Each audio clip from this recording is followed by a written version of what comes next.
Priestess with Pamela Eakins, Chapter 11, Diana Brosseau, The Reformation, Paris, 1541. Toward the end of the Dark Ages, and even through the flowering of the Renaissance, thought and education were governed by the Roman Catholic Church. In all of Western history, there has been no other period of time in which culture was so exclusively dominated by one institution. The clergy controlled all schools, libraries, and books. All ideas were subject to the scrutiny and judgment of ecclesiastical authority. The Inquisition was established in the 13th century by a series of papal bulls, edicts issued by the popes. Pope Innocent IV issued Ad Extirpanda in 1252, which authorized imprisonment, torture, and death for all those accused and convicted of heresy, that is, having religious beliefs opposed to the orthodox doctrines of the Church. During the procedures of processing the accused, her property was confiscated, partly to pay for the expenses of her trial, imprisonment, torture, and execution, and partly because those convicted of heresy lost all rights to ownership.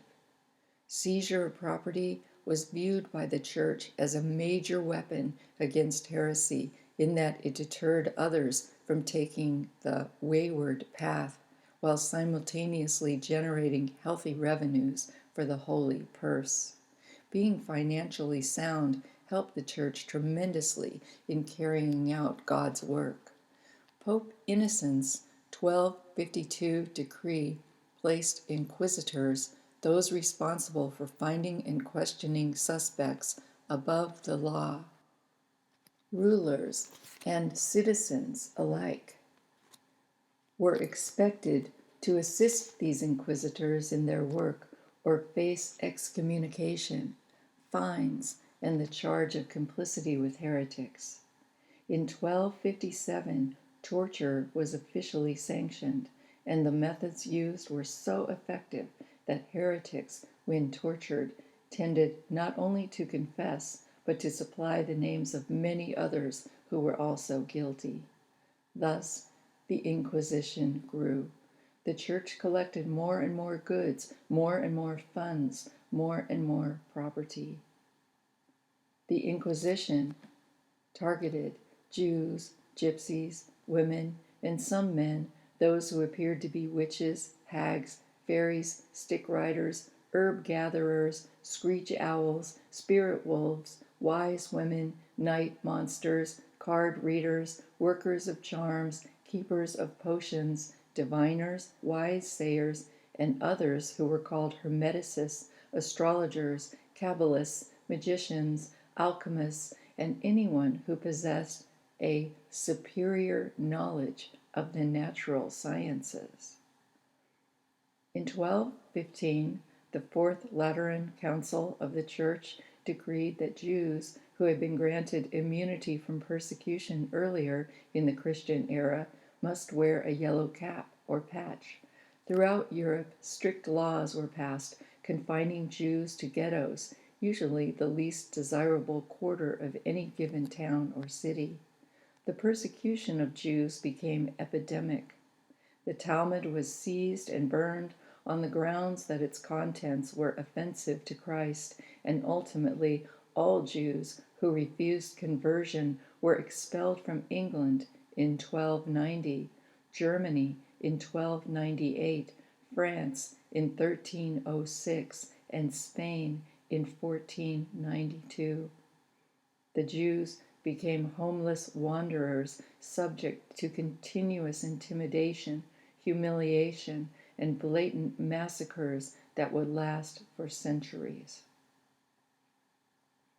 All sorts of problems were blamed on Jews and witches, and almost any kind of activity could be interpreted as witchcraft. Naturally, the practice of witchcraft was imagined to be the worst form of heresy. The Witch of Newbury in England, for example, was killed for surfing on a river.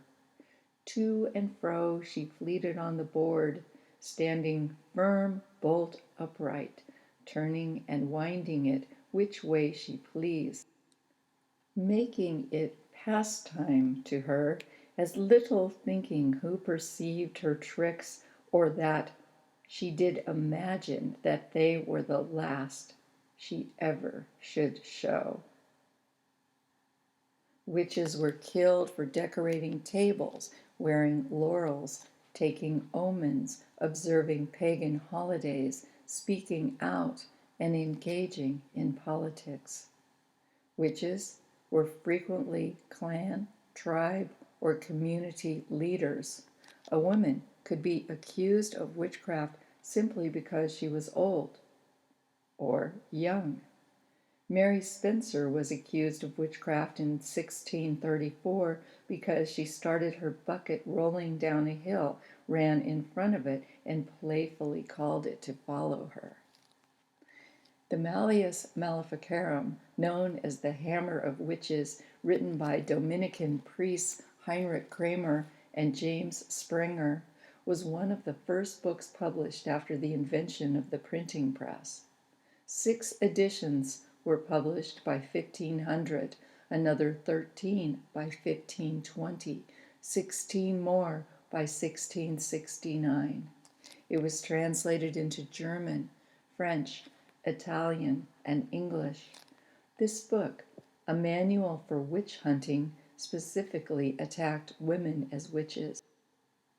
When a woman thinks alone, she thinks evil, it said. The Malleus Maleficarum instructed inquisitors in methods of extracting confessions. The suggested torture was brutal. For light questioning, hanging by the thumbs or by the hands with the wrists tied together behind the back so as to dislocate the shoulders was recommended. For more serious questioning, prodding, pinching, or removing lumps of flesh with red-hot irons or pincers was considered to be effective, as was the insertion of body parts into boiling liquid. All the time, the woman was asked repeatedly if she had copulated with devils, whether she had ever impeded or prevented procreation, whether she had changed her body into another form, such as that of a beast, whether she had offered children to devils or injured cattle. Under torture, she confessed. Eventually, she confessed to each and every charge. After torture, she freely confessed. Thus, it was said she confessed of her own accord, when she was in her right mind and not solely under the conditions of torture. After conviction, she was most likely burned alive. This went on, waxing and waning and waxing again for almost 600 years until torture was finally abolished by Pope Pius VII in 1816.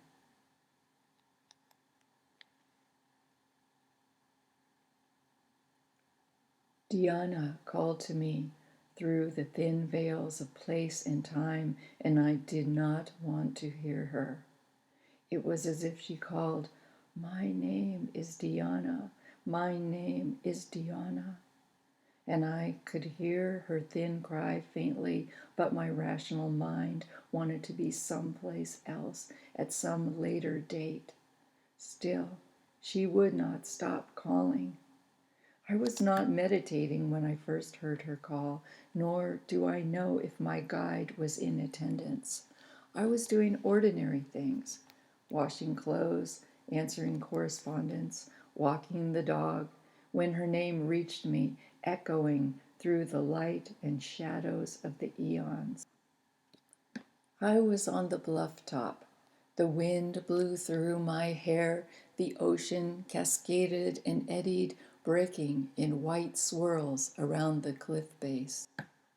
I was walking past The wind-bent cypress trees, which were leaning over landward, and the overgrown lupin and sage.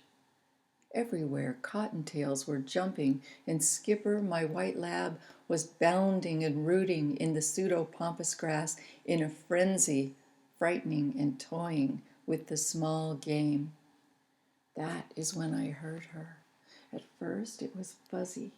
I was not even listening, but then it became clearer and clearer until the name was absolutely unmistakable. Diana. As it came in clearer and clearer, as I, in fact, began to turn my attention in her direction, I began to get a nauseated feeling in the pit of my stomach. It was like being torn in two directions at once, the sick feeling of a classical psychological double bind. Damned if you listen, damned if you don't. I felt like I wanted to help her, or at least bear witness to her suffering, but I also felt like I just wanted to go on with my life. Don't look, one angel called.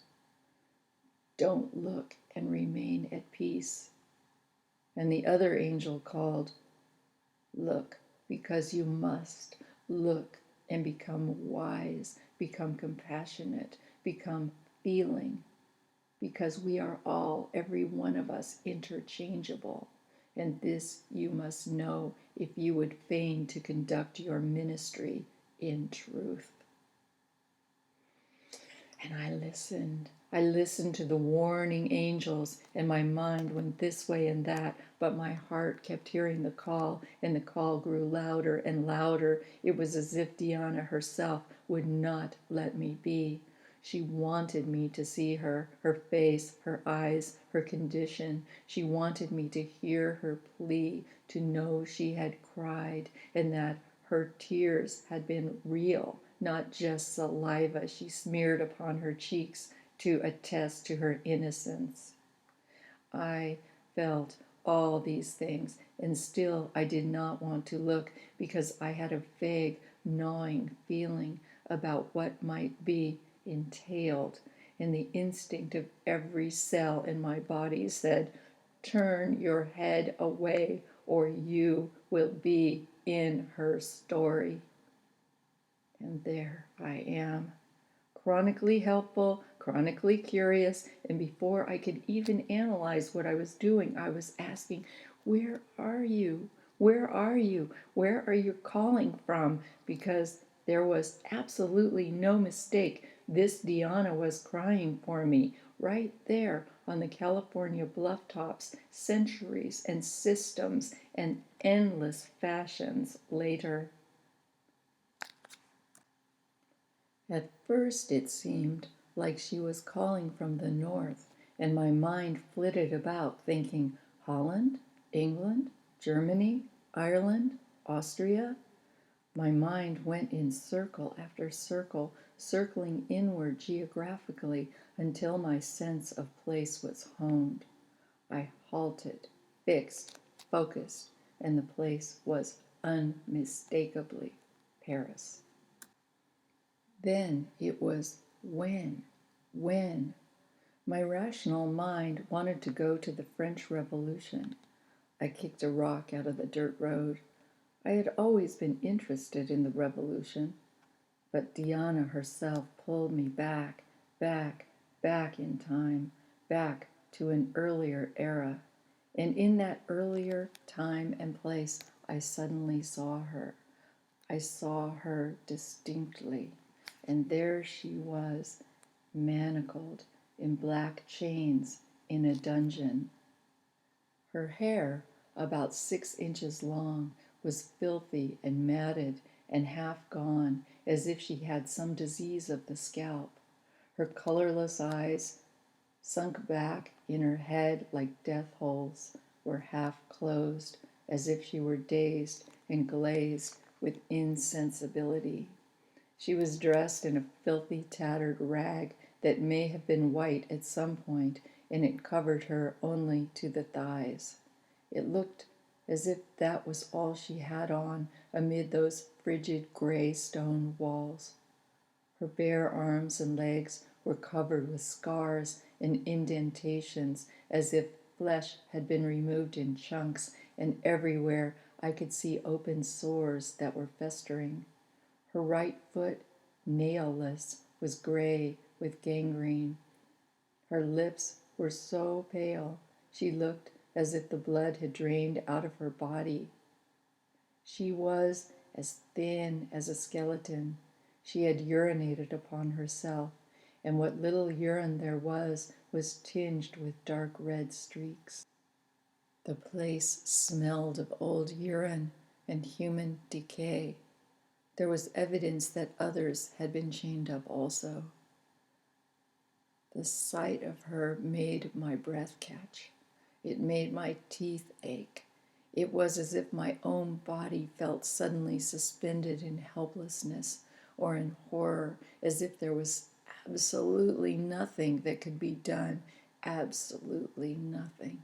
It was like watching a hawk fly far overhead with a squirming baby bunny in its talons. All you can do is glance up and look away. This feeling was partially fear, partially paralysis, partially the kind of inner sickness that results from witnessing some kind of hidden knowledge, something the eyes see that forever alters the course of one's life, and yet that thing is somehow too painful to be spoken of, even though it is with one constantly, even though one talks around it always, never exactly addressing it, like one of those deep secrets of the soul that if someone asked you, as in an interview, what incidents would you say helped shape you as the person you are today? You would talk of everything else, but never mentioning that one thing which at all times was sitting in full view, right up in front, like the first thought on your mind in the morning. This kind of thing twists the pit of your stomach, contracts your solar plexus, stills and wrings your heart, strangles you like a wad of wet linen jammed down your throat, pounds in your head like a jackhammer, and causes your limbs to shake. It leaves one single question upon your lips, and that question is, why? My consciousness did not want to go into the crumpled body of Diana Brosseau. They say the universe does not deliver challenges we are not prepared to meet. I wonder if this is so. This kind of thing, I kept thinking, is unbearable, too unbearable to look at. Still, my subconscious mind kept returning to me, to the dungeon where Diana lay rotting. My heart was saying, you must see the world for what it is. To do anything other is to live a falsehood. You must look, you must see. And my heart kept saying, will you live a lie? I went home and lit the candle.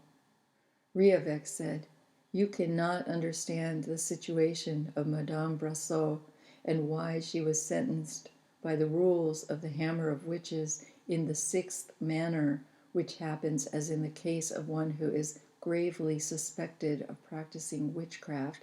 You cannot understand why she was sentenced to die burning at the stake after serving 1 year in the squalor of prison, being tortured and examined very often, especially on holy days, unless you can understand Madame Brosseau's marriage. Pictures began to open up. Jacques Thomas Brosseau was a good man, ethical in business dealings, caring to his family, intelligent. He was responsible for quite a few people. He was successful, too, for all practical purposes. From the king, he leased a wonderful freestanding brick house with a tall pointed roof on the Rue de la Seine, wherein lived his mother and father, one of his brother's wife, his brother's 3 children, and his wife, Diana Marie Brosseau. Jacques Thomas was what we would call a contractor. He and his brothers were excellent stonemasons who worked with high integrity. Jacques Thomas organized a crew of masons from the guild, and they were rarely without work. The economy of Paris was booming, or at least it certainly seemed that way, judging from the king's opulence. The games. Tennis, anyone? The tournaments, the flourishing arts, and the twice-weekly balls the king held for the Paris aristocracy at the Louvre. That seemed good to Jacques. In the early days, he believed that money flowing into Paris would flow in the direction of the arts, the trades, the merchants. Everyone would benefit. Masons, in particular, would benefit greatly from all the new construction. In the place where the Masons' Guild met, Jacques Thomas preached endlessly about the virtues of the healthy economy until eventually some of the Masons began to joke when they saw him coming. "Hey, Brosseau, played tennis with King Francis lately?" And they would all laugh because they knew he would never in a million years play tennis with the king. Yet Jacques Thomas Brosseau insisted upon thinking himself the king's foremost supporter. Jacques could remember distinctly how when he was only 14, Francis was anointed as king. The pageantry was unbelievable. Jacques loved to tell the story. He thought King Francis was the most impressive man he had ever seen, and at times when people mocked the king, especially when they poked fun at the king's unusually long nose, Jacques Thomas would always rise to the king's defense. Here is how it was. Francis was anointed, and immediately thereafter he gathered together 20,000 Swiss mercenaries, the most fearsome fighting men in Europe, and they marched on Milan with pikes, axes, and spiked clubs. How fabulous it would be to take Milan! Then the King of France would hold the Pope like a squawking chick in the palm of his hand. The cannon roared. Jacques Thomas could almost hear the screaming. France's allies rushed in to help, and in the very first battle, the King of France triumphed. The whole plan worked. Pope Leo could not have been more frightened. At least that's what the placards posted around Paris proclaimed, and as a concession, the Pope gave Francis the right to nominate bishops. That meant France was freed from some of the tyrannical power of the Church. King Francis was daring and audacious. Jacques Thomas was in awe of his courage, and shortly after Francis had been made king, Jacques Thomas could remember so well he had been right there watching. Francis had boldly entered Paris with his entourage. Diana had been there too, watching the procession with her father. She was 11 years old. Jacques Thomas was 14. They were unacquainted at the time. Paris was not so small as all that. Jacques Thomas had never seen the houses so fabulously decorated. Brilliant tapestries hung from all the balconies and eaves. Paris was awash with vibrant color. And what a parade! First there came group after group of royal musicians, trumpeters, drummers, one leg red and one leg white, and you should have seen them march, first all red legs forward, then all white. What a display! There were even bagpipe players from foreign lands wearing the plaid of their clan, or so it was said. A man stood by Jacques and explained the significance of all the people passing. There were court jesters in funny pointed caps, dancing this way and that, waving little batons, sometimes imitating the drum major who never responded or even changed expression. There were royal pages, some of them Jacques' age, all dressed in white velvet from head to toe, with beautiful white velvet hats. Then there came the smart-looking officers of the king's house, followed by the king's own Scottish guard, all the vogue among the kings in Europe. What incredible whiteness, so much white velvet, how pure, how perfect. Even the streets of Paris seemed cleaner. Finally, King Francis himself came, and he was not carried under a canopy as kings had forever been, and this is what impressed Jacques Thomas the most. The king was riding his own horse. He was dancing his spirited steed this way and that, doing little zigzags and circles, and the horse was going from right to left and left to right in perfect little dances, raising up her front hooves and striking them on the ground, and Jacques Thomas would swear to all his friends later that he actually saw sparks fly between hoof and stone pavement. Then there was King Francis himself atop that phenomenal mount. You should have seen him glittering all in silver, with his jaunty white velvet bonnet all a sparkle with glistening gemstones of every kind. The wealth, the riches, the power. It was thrilling. But that was before Jacques Thomas was a contractor, long before. It is easy to impress a boy with the glories of war, a good joust, strong biceps, some wrestling acumen, a jaunty hat, precise horsemanship. What Jacques Thomas learned was this: it is one thing to be a nobleman, where some of those things might actually be in reach, and entirely another to be a member of that great supporting caste we refer to as the bourgeoisie. About 1530, when Jacques Thomas was about 29 years old, he began to get angry, very angry. At first, he only whispered in low tones in the bedroom to his trusted, intelligent, and loving wife, Diana Marie. It was as if he were compiling a list of complaints and figuring out how to articulate them. After a period of about 2 years of quiet late-night discussions, Jacques Thomas was fuming. It came to him how it was. The king is the problem, King Francis.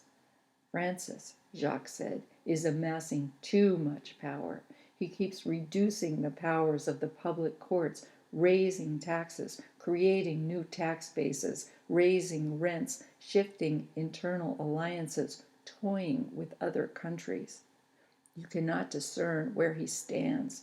Watching him maneuver is like watching a stick on the bottom of the Seine with the movement of the water and the way things look through it. You can hardly judge its location. You can reach in to grab and not even be close. One minute the king is liberal, the next he is stamping out all attempts to reform, executing anybody he wishes. His sovereignty is maddening. How could anyone, even a king, be above all laws? Jacques Thomas solidified his arguments, increasing rents on the king's property. And how did he come to own so much of Paris? Increasing customs duties, 10% taxation on commercial transactions, rising sales tax on meat, wine, cloth, and 100 other items. The salt tax, which means each house has to buy a fixed minimum of salt each year from the government warehouse, and the salt, of course, is sold at huge profits to the king. Beyond that, as if that were not enough, what about the increasing monopolization of power and justice? Not only that the king is above the laws, limited only, as the king says, by divine and natural law, but that the king regularly sells public offices, and who can afford those but the richest men? Worse then, worse, those offices can be inherited, passed on from father to son. Where will it end? Jacques Thomas fretted enormously. Everything is wrong. One power after another is being removed from the parliaments, and what other recourse or grievances might there be for a member of the bourgeoisie? The parliaments seem to be the only possible check for the royal will, and they are going, going. What right does he have, even if he is king, to replace all the courts with courts composed only of the royal council? There is no way you can fight it. Do you remember, Jacques Thomas would say to his brother Masons in 1527, when the president of the highest court in France assured Francis that we do not wish to dispute or minimize your power? That would be a sacrilege, and we know very well that you are above the laws. Do you remember? Jacques Thomas would ask, and the more Jacques Thomas talked, the more his blood boiled. Then, in 1528, what happened? The church councils of Sens and Bourges requested action against heresy. The church became more and more violent. Further, the educational system fully supported the church and the church's violence, and the Sorbonne, well known as the most eminent school in Europe, gained the highest recognition as the professors systematically, with the most rigorous scholarship of the day, scientifically proved and justified church doctrine and thereby bolstered the powers of the Inquisition. All powers, religious, educational, and governmental, consolidated and conspired under the reign of King Francis. And what was their goal? Power and wealth. Jacques Thomas could see all of this clearly. He was constantly trying to explain this to people who seemed to think only of themselves, whether they had work in the moment or the immediate comfort of their own families. It is a real curse, Jacques often thought, to be born with eyes to see. And yet, Jacques Thomas Brosseau was not the only Mason in the guild who could see the problems to some extent or another. They were all beginning to notice that it seemed they lived on less and less, while the king lived on more and more. Not just the king, but the nobles, the ones who went to the king's parties. And the nobles, of course, were exempt from all this taxation. In fact, they were the ones who collected the money from the likes of Jacques Thomas Brosseau. Jacques Thomas was a good storyteller, a good speaker, a natural-born leader, and seeing no one around who might take the reins, he began to organize the members of the guild into an underground fraternity. They met at night, sworn to secrecy, in the parlor at the home of Monsieur Brosseau, where they discussed the issues and tried to determine whether there was anything that could possibly be done.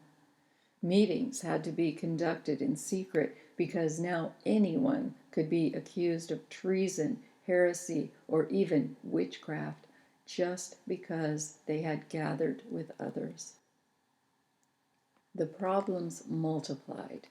In 1533, King Francis agreed to publish a papal bull against heresy, which was backed by the Sorbonne professors, and the Inquisition was fully launched in Paris.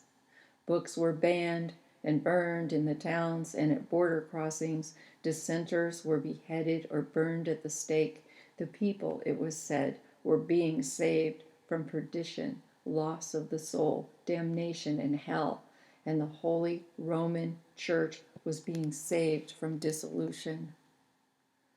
There was a little reprieve in 1534 when the king was disappointed in his dealings with Rome and backed off a little, allowing some freedom for Lutherans, and now everybody who was not extremely visibly Catholic was called a Lutheran.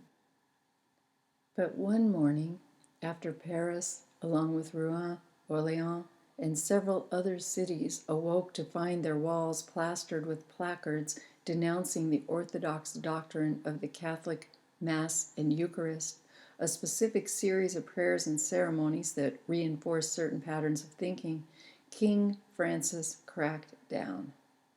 They had even posted a placard on the door of the room where Francis slept, and this infuriated him. He brought an immediate halt to all attempts to relax or reform the regulations and rituals of the church. The consequences for anyone caught trying to instigate change after that were severe. Offenders were handed over to inquisitors from the church, and these men were highly trained and skilled in a systematic, swift, and efficient arrest, torture, trial, conviction, and execution of heretics and witches. The final straw. King Francis got wind that the trade guilds were organizing secret fraternities against him, and in 1539 he passed an edict to eradicate all fraternities and craft guilds. The Masons were instantly legally dispersed. The guild house was no longer.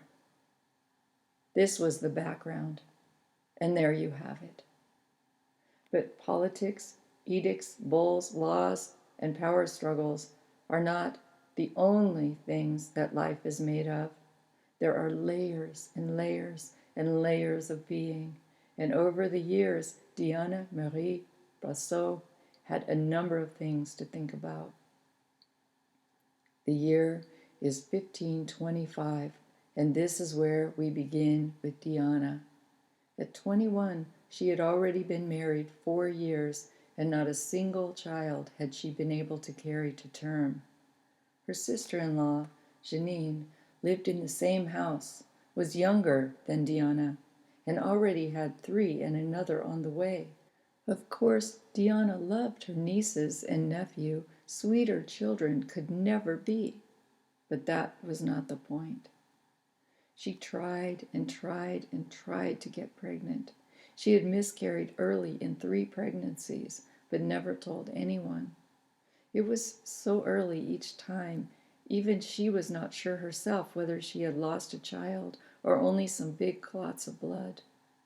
Only Jacques Thomas knew about these things, Jacques and Jean-Marie. Jean-Marie de Saint-Germain was Diana's closest, dearest friend and companion, and she knew about Diana's miscarriages because she was a midwife. She knew all about plants and how taking certain teas might help one conceive or misconceive. I was in the middle of looking at the form of Jean-Marie, sandy blonde hair, a happy disposition, lots of energy, a pretty blue dress with a long white apron, when Rievec interrupted my reverie. He said, "Move into the life of Diana Brosseau. Explore that life from the inside. Feel it acutely, then you will better understand. Imagine yourself moving into her body at 21. Take up space there. Remember how it feels to be her." Hesitantly, because I had glimpsed the end of her life and did not want to face it, I moved into her body.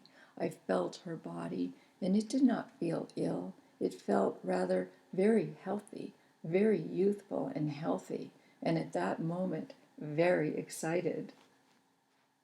The rain was pouring off and on in torrents that night, but Jean-Marie and I would not be daunted. "Jean-Marie," I had said, "I do not know why I cannot keep a baby." And she had said, "Let us petition Our Lady. You are a good woman, and she will bring a baby to you." Everything about that seemed right. It was afternoon and winter when it darkens early, and it was cold, but we would go no matter what. Both of us bundled up layer upon layer, and collecting our rosary beads, we left for the aisle. When we finally reached the Cathedral of Notre Dame, we were wet, but we were there. It was a special night. We walked slowly around the building, feeling the energy of those powerful stone walls, preparing ourselves with our prayers. The gargoyles were defiant. We could see them at the top of the cathedral. Yes, they would keep out evil. Yes, they would let in good. Our thoughts soared heavenward, winging in hope and expectation. We felt full with divine passion, full with divine grace. With the hundreds of other worshippers, we slipped inside the massive carved wood doors that were open on their hinges and moved into the middle of the magnificent edifice. My eyes lit upon the round blue window, fading quickly from view as what was left of the outdoor light flattened into darkness. My ears attuned to the Mass, only a little of which I tried to understand. It was more like I wanted to be imbued with the feeling. It was the feeling that was important. There was a word, a phrase, a gesture, and the hair-raising echo of the choir swelling as one swirling voice in praises of Almighty God. Thunderbolts flew from the organ loft, hit the far wall, and returned upon themselves. The effect was piercing, penetrating, breathtaking. The Blessed Virgin looked on with babe at breast, and I believed she was looking right at me. I could see her eyes. The Blessed Virgin was smiling on me. A little gray mouse scampered over my foot and scuttled and scavenged about near the post beside me, looking for a crumb of something. And for a moment I was afraid someone would step on her, so full was the cathedral with masses and masses of people. But then she disappeared from my sight, and I returned my attention to the Blessed Virgin, who was watching me, waiting, listening, wanting me to ask her. Her eyes were looking right at me. She was all illumined by hundreds of white candles, bending with the heat, burning, burning, in that she might grant the request if the candle should long enough burn.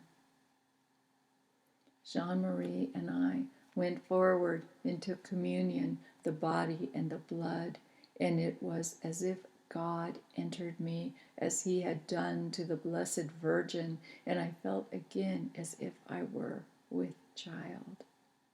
Hands clasped, eyes down, I walked back through the singing, back through the throng of devoted worshippers, stood, then kneeled, praying, praying, praying to the Blessed Virgin for a child, praying, praying for a child who would live. Rain beat upon the windows. The priest raised up his arms. The effect was magnificent. It was as if Father himself were a God, and we all rose up as one single body. We kneeled as one body, and we bent our heads and we prayed, Blessed Virgin, a child, a child. I glanced at the confessionals. In private just then, I confessed that I had not been able to carry a child. I prayed for a child. Please, please. At the end, I put money in the box. Please, please. I lit a white candle and knelt at the little side sanctuary with my rosary beads whispering, Please, Blessed Virgin, please send me a blessed child. Jean-Marie lit a candle and knelt with me, and we prayed. We prayed to Our Lady for a child. The Blessed Virgin heard me. She looked straight at me and smiled just as I glanced up. I squealed out loud, accidentally, of course, and Jean-Marie raised up her head, crossed herself, and looked at me with wonder. One look at my face, and she knew. She knew Our Lady had answered my prayer. That very night, I did conceive a child. The day was hot. It was summer, June, and it was the middle of the afternoon when I first felt something like a strange pressure in my abdomen. I did not know if this meant I was going to have the baby. This went on into the evening. I went to my bed and I sent my nephew to fetch Jean-Marie. Her face was radiant when she entered the room. She was all aglow with pure happiness. She knew it was time, and I knew it was time when I saw her. After a while, Jacques Thomas came home, and he too entered the room like a radiant being. They looked like angels to me, even Janine, my sister-in-law. Janine was more beautiful than I had ever noticed in all these years, and as I looked at her, I saw the perfect mother. She herself was the image of Our Lady, and as I labored in birthing, I saw this for the first time. The women scurried Jacques away, and he winked at me and smiled as he left. Now he would be a father. Janine called in Ursula, her oldest girl, and these three attended me. In the late evening, my belly began to contract at regular intervals, and Jean-Marie said, "This is exactly the way it should be." Janine nodded in affirmation, and I trusted them both. Jean-Marie had assisted at 15 births already. Janine had 4 babies herself, one very recently. As the hours passed, Gilles, Janine's second girl, brought in little Marie Anna for Janine to nurse every so often, and the sight of the little baby, only 2 months old, with her tiny hands and feet, brought me a sense of serenity and hope and made the contractions much more bearable. Jean-Marie had me get up and walk around the room. She said this would make the baby come down. And when I sat down on the bed, she leaned over my belly and sang a little birth song to coax the baby out. "Sweet little baby, come along home. Your mama is waiting, she's waiting alone. So much does she love you, so much does she care. Come into her arms and you'll always stay there." I cried when I heard this song. It seemed as if everything was affecting me much more than usual. Even the room seemed to be bathed in a holy light. The light from the candles shining on the red quilt was soft and yellow. Everything seemed golden, rich, and the ladies were like angels coming and going with cool, wet cloths for my face, hot cloths which they had warmed at the brazier for my belly. They had wrapped up the little baby blanket, and it was warming by the fire. The hours seemed to pass, although I was not aware of time. Things quieted in the street. Things quieted in the house. All the children, one by one, were put to bed, and Jacques Thomas and Georges had gone out to pass the time with some of their friends. Jacques' mother had come in, but then even she had retired. She said her old heart could not take another birth, and we all laughed. She had retired, and so had her husband, and all was quiet. All was still. I was very quiet, just breathing loudly when I felt the contraction coming, and Jean-Marie said she had never seen anybody so quiet. Normally, I had so much to say, but I was concentrating. There was a time I began to shake. My whole body began to shake. My legs were shivering, all a quiver, and I could not stop them. My teeth began to chatter. Jean-Marie and Janine looked at each other and began to push rags under me, and then they layered me with covers, and on the very top was a beautiful red and purple shawl my mother had woven when she was a girl. This was so special to me. I shook and breathed, and then I got some sharp pains. I yelped, and Jean-Marie, Janine, and Ursula quickly gathered around my head, holding my hands next to my face, and whispered words of encouragement. When the contraction was over, Jean-Marie gently pulled back the covers, and they noticed that the bed was wet, and Jean-Marie said that the bag of waters that held the baby had broken. That was a good sign. Really, it was soaking, and it seemed like the water just kept gushing out of me. They changed the rags and put a rag between my legs, which they kept changing as soon as it would be drenched. I was afraid with all this water, but Jean-Marie said, "Do not be afraid, Diana. Be of brave heart. for all is well. All is well. They laughed and sang a little, and during each contraction, we all huddled together and breathed. I kept shaking and shaking, and the water kept pouring out of me. I squeezed their hands and squeezed my eyes, and Jean-Marie said, "Relax your face, Diana. Relax your face." And I did. I instantly relaxed. So much did I trust my friend. Between contractions, the light seemed ever softer, ever more golden. This was a secret and sacred chamber, the place where life begins. I felt myself connecting with the spirit of my mother, long dead, and her mother, and hers, and hers, and hers. It was as if my mother came and said, "I love you, little girl. All is well. All is well." At one point I cried out, "Mama!" And Janine said, "Yes, so soon you will be a mama." And Jean-Marie whispered, "She is calling for her mother."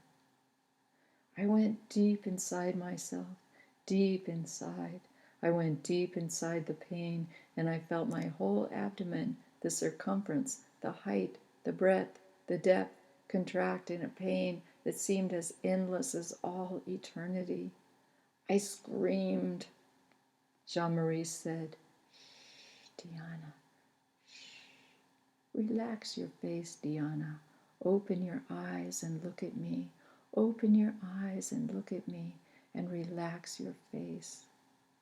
She repeated over and over, "Relax, relax, relax."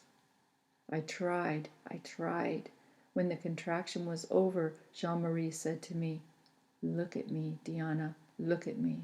Open your eyes, Diana." I opened my eyes and looked into her eyes.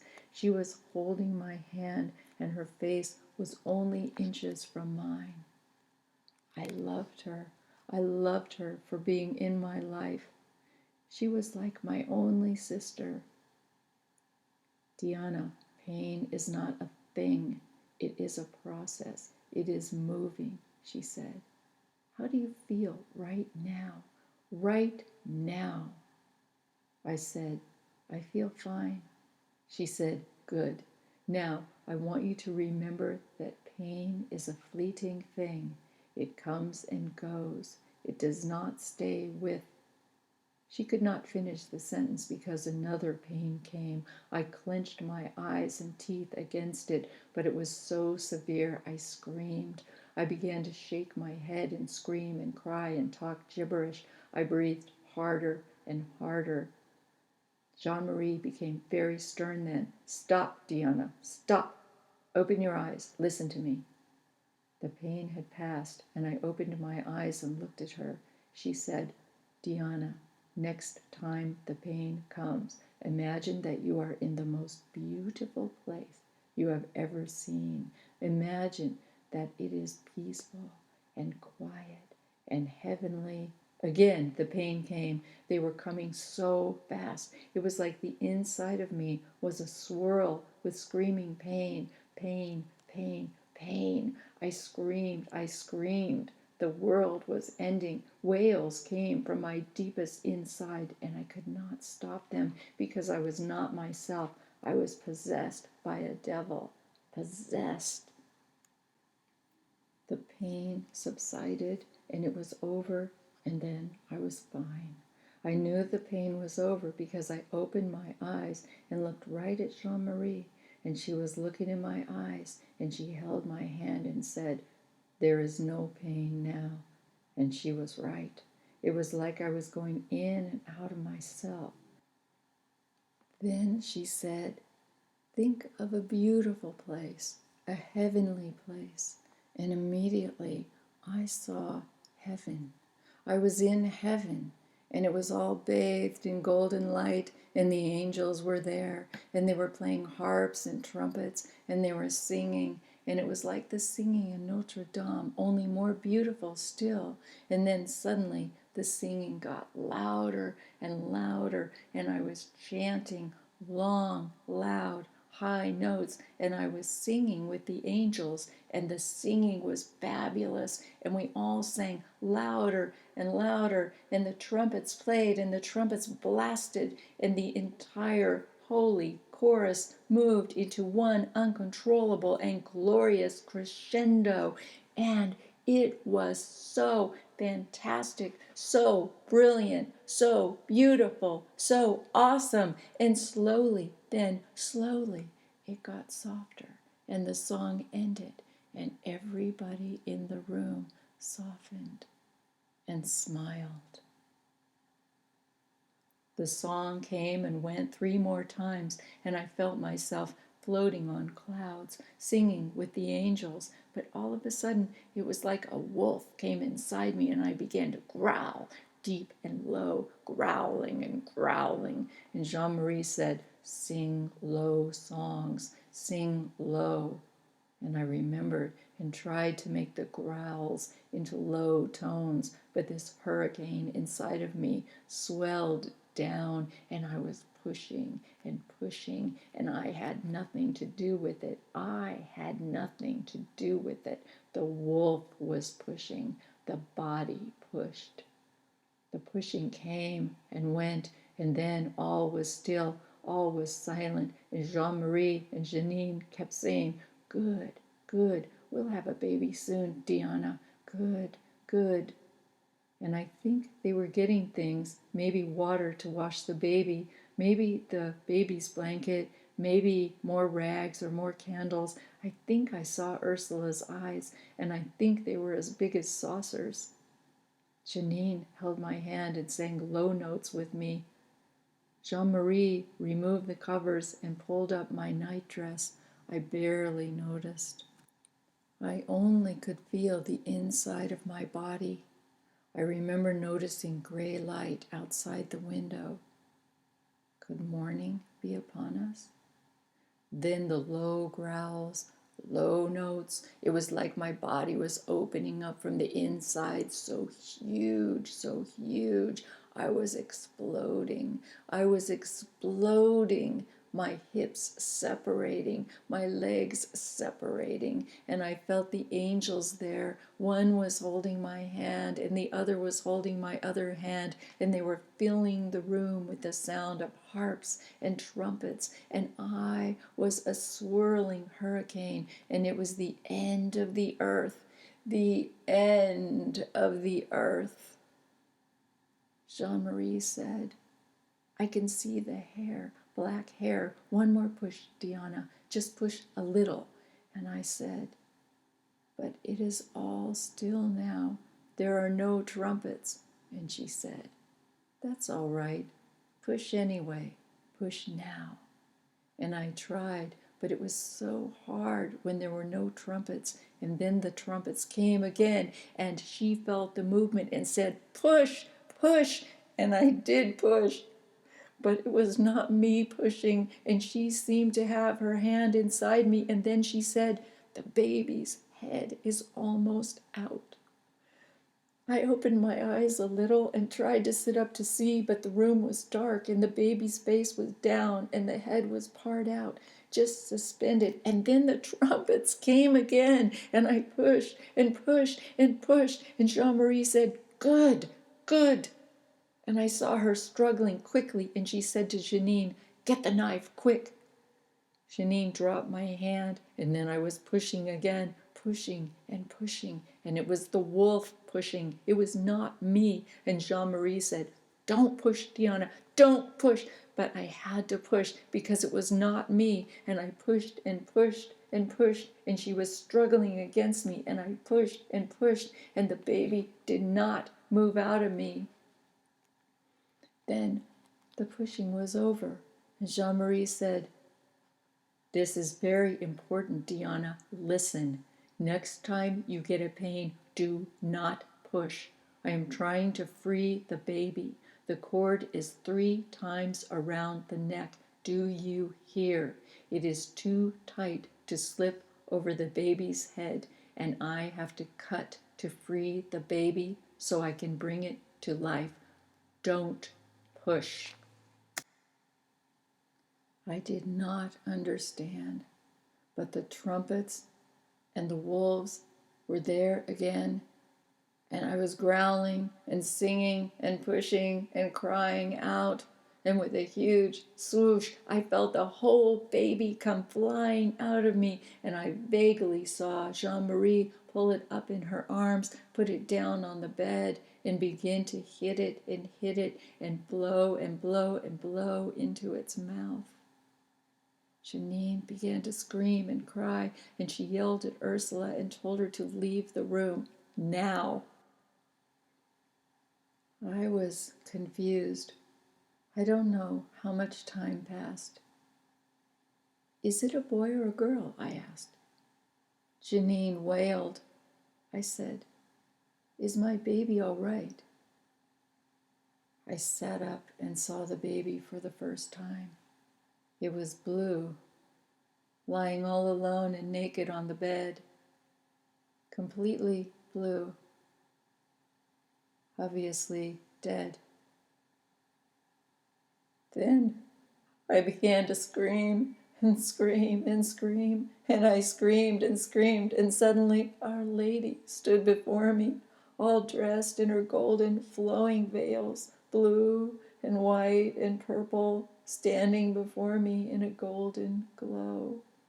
She came forward and held me and rocked me like I was her child, and her eyes were kind, and she said to me, Diana, I know your pain, for my son, too,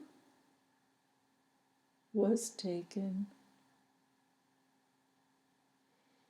And together the Blessed Virgin and I screamed and cried and prayed, and together we shared the deepest sorrow that ever was or could be, ever, on the face of the earth, in the whole wide world. Oh, my son. France was not so different from other parts of Europe, except perhaps that King Francis was less tolerant religiously than other kings. He had taken that reformist placard posted on his bedroom door as a personal insult. Francis had never been recognized for his sense of humor. Then there was King Charles V, who inherited all the Danubian lands, Luxembourg, the Netherlands, Spain, Sardinia, Naples, Sicily, and won the overlordship of Germany and northern Italy. King Francis was surrounded, and between King Charles V and Henry VIII in England, Francis had his hands full with negotiations and sundry dealings. Not to mention continually negotiating with Rome, trying to marry his children off wisely, and so on and so forth. Humanistic and religious reform movements were springing up everywhere. The kings, compelled to protect their own interests, were constantly suppressing the uprisings by whatever means possible. Jacques Thomas found a number of ways to communicate with like-minded people inside and outside of Paris, and in the underground movement he gained recognition and a modicum of power. I organized a wonderful charitable organization called Baskets for Mothers. All the girls, my nieces, worked with me, Ursula, Gilles, and even Marie-Anna as she got a little older, and we gathered food and presents from the masons' wives and other women who could afford to give a little away, and all this we delivered to the new mothers in our quarter. Jean-Marie always knew where the mothers could be found, and as we discovered, they always welcomed our help. This was immensely satisfying to me. I held all the little babies and cooed in their faces. They were always so soft.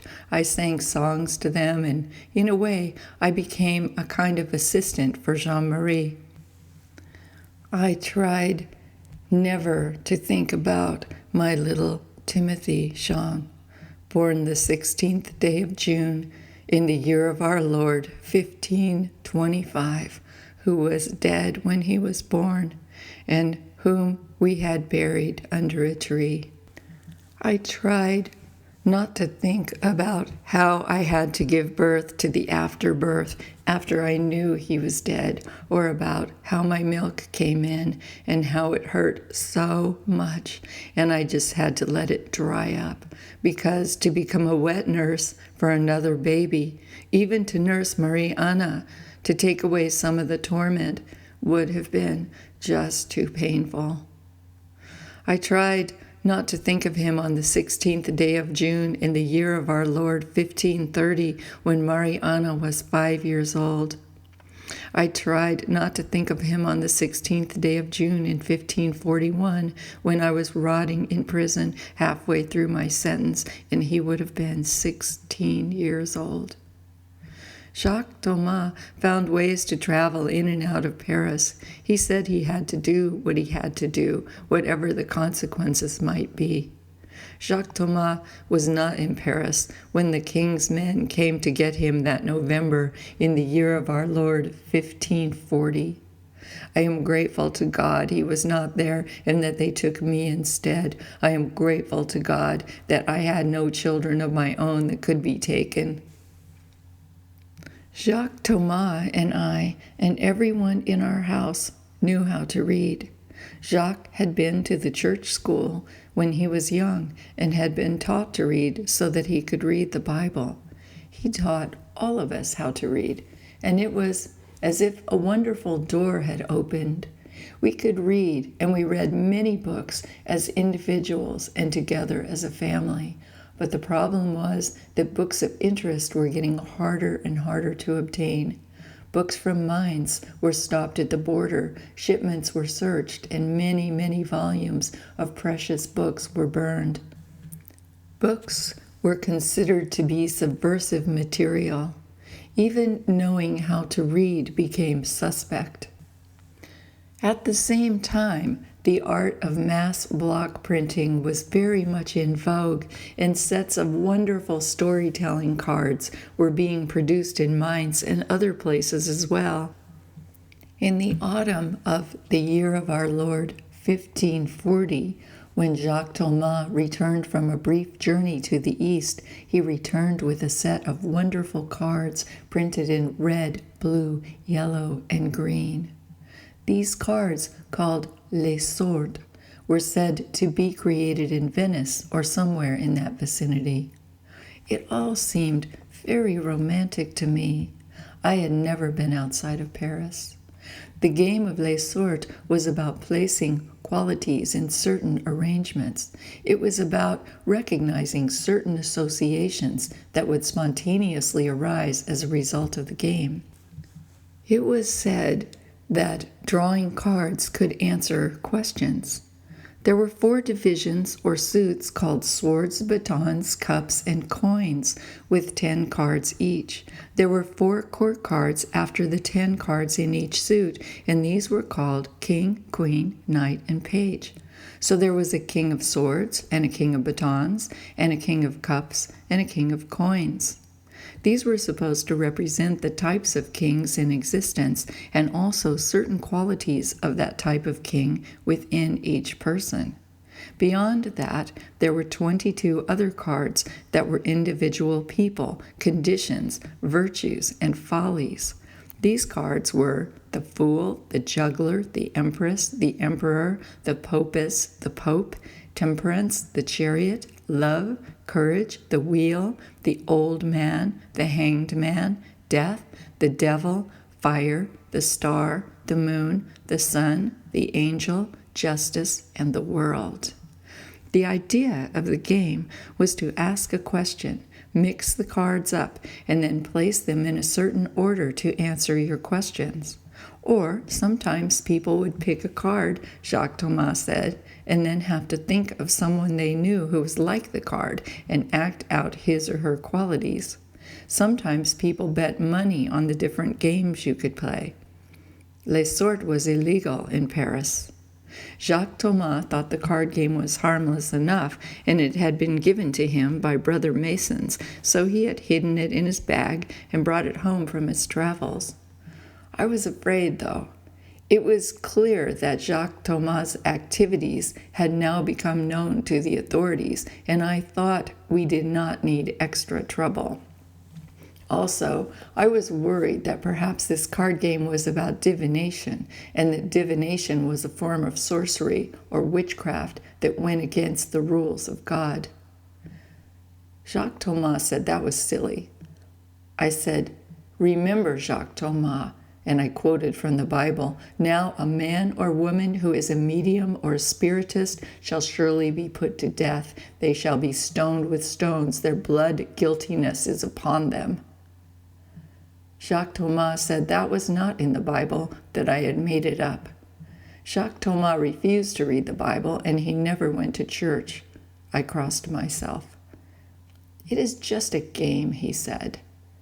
Jacques Thomas and I retired to the room where Timothy Jean had been born, and we made a little place to play in private with les soeurs. Jacques Thomas sat on the bed, and I pulled the trunk up next to the bed to sit on, and I pulled the sideboard close with the candelabra burning brightly as he mixed up the cards. Our idea was to follow the instructions and see what we could come up with. There were complicated diagrams in the instructions, so we just picked one to begin with. Jacques Thomas asked, "Is it possible to dethrone the king? How? What would happen? Could it be worse than it is now?" I said, "Jacques, do not ask such questions. Let us ask about something happy. Do we always have to talk about politics?"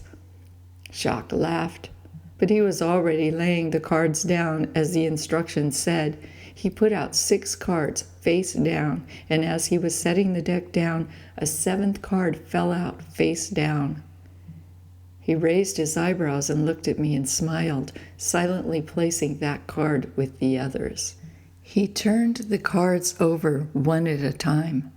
Card 1 was supposed to be the major issue. It was the Knight of Batons, and the instructions said the Knight of Batons meant departure, journey, advancement into the unknown, altercation, flight, absence, and change of residence.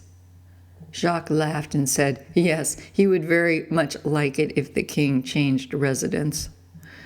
Card 2 was supposed to be something that stood in the way of progress. Jacques turned the card over, and it was the 7 of batons. He looked it up in the instructions, and it said, anxiety, hesitancy, causing losses, uncertainty, perplexity. This doesn't make any sense, Jacques said. It doesn't have anything to do with the question. I agreed. Let's just look at the rest of the cards, I said. Card 3 was supposed to be about material gains and losses. The card was the 4 of Swords, which said exile, retreat, seclusion. Jacques Thomas said, maybe this means the king will go into exile. That would be a nice way to get rid of him. I laughed. The instructions said card 4 referred to the intellectual position of the player. Jacques turned over the 6 of Swords, and it was upside down. When the cards were upside down, the meaning was different. He read, stalemate, unwanted proposal, no immediate solution, confession. He commented, I don't think I like this game. It is totally negative. Then he turned over the next card, which was the player's spiritual disposition, and the card was fire. Fire meant continued oppression, inability to effect worthwhile change, entrapment, imprisonment. I felt a bolt of fear move through my body. Jacques Thomas felt it too. I could tell because he stopped joking. He turned over the next card, the player's emotional state, and it was the 2 of Cups, love and friendship. That is so sweet, he said. It's about you, my Diana Marie. You have always been my true love and my best friend. I knew that was true. I smiled. I know he did not see the tear that ran down my cheek. He was busy trying to find the meaning of the card that had fallen out. It was the 4 of coins, and the description said simply, usury. Yes, he nearly yelled, usury, that is the issue. That has always been the issue. Excessive taxation, ridiculous interest rates. But this thing is confusing, Diana. Let us just pick out one card and see what happens. I'll put them all back. Hold the whole deck and fan it out. You pick a card and we'll see what we can do. All right. He mixed up the cards and fanned them. I picked the Page of Cups, and the description said, reflect. Fine, he said. Then what should Jacques Thomas Brosseau do? What in particular? What exactly?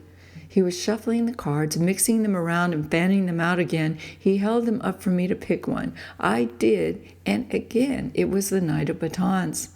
It said, departure, journey, advancement into the unknown, altercation, flight, absence, and change of residence.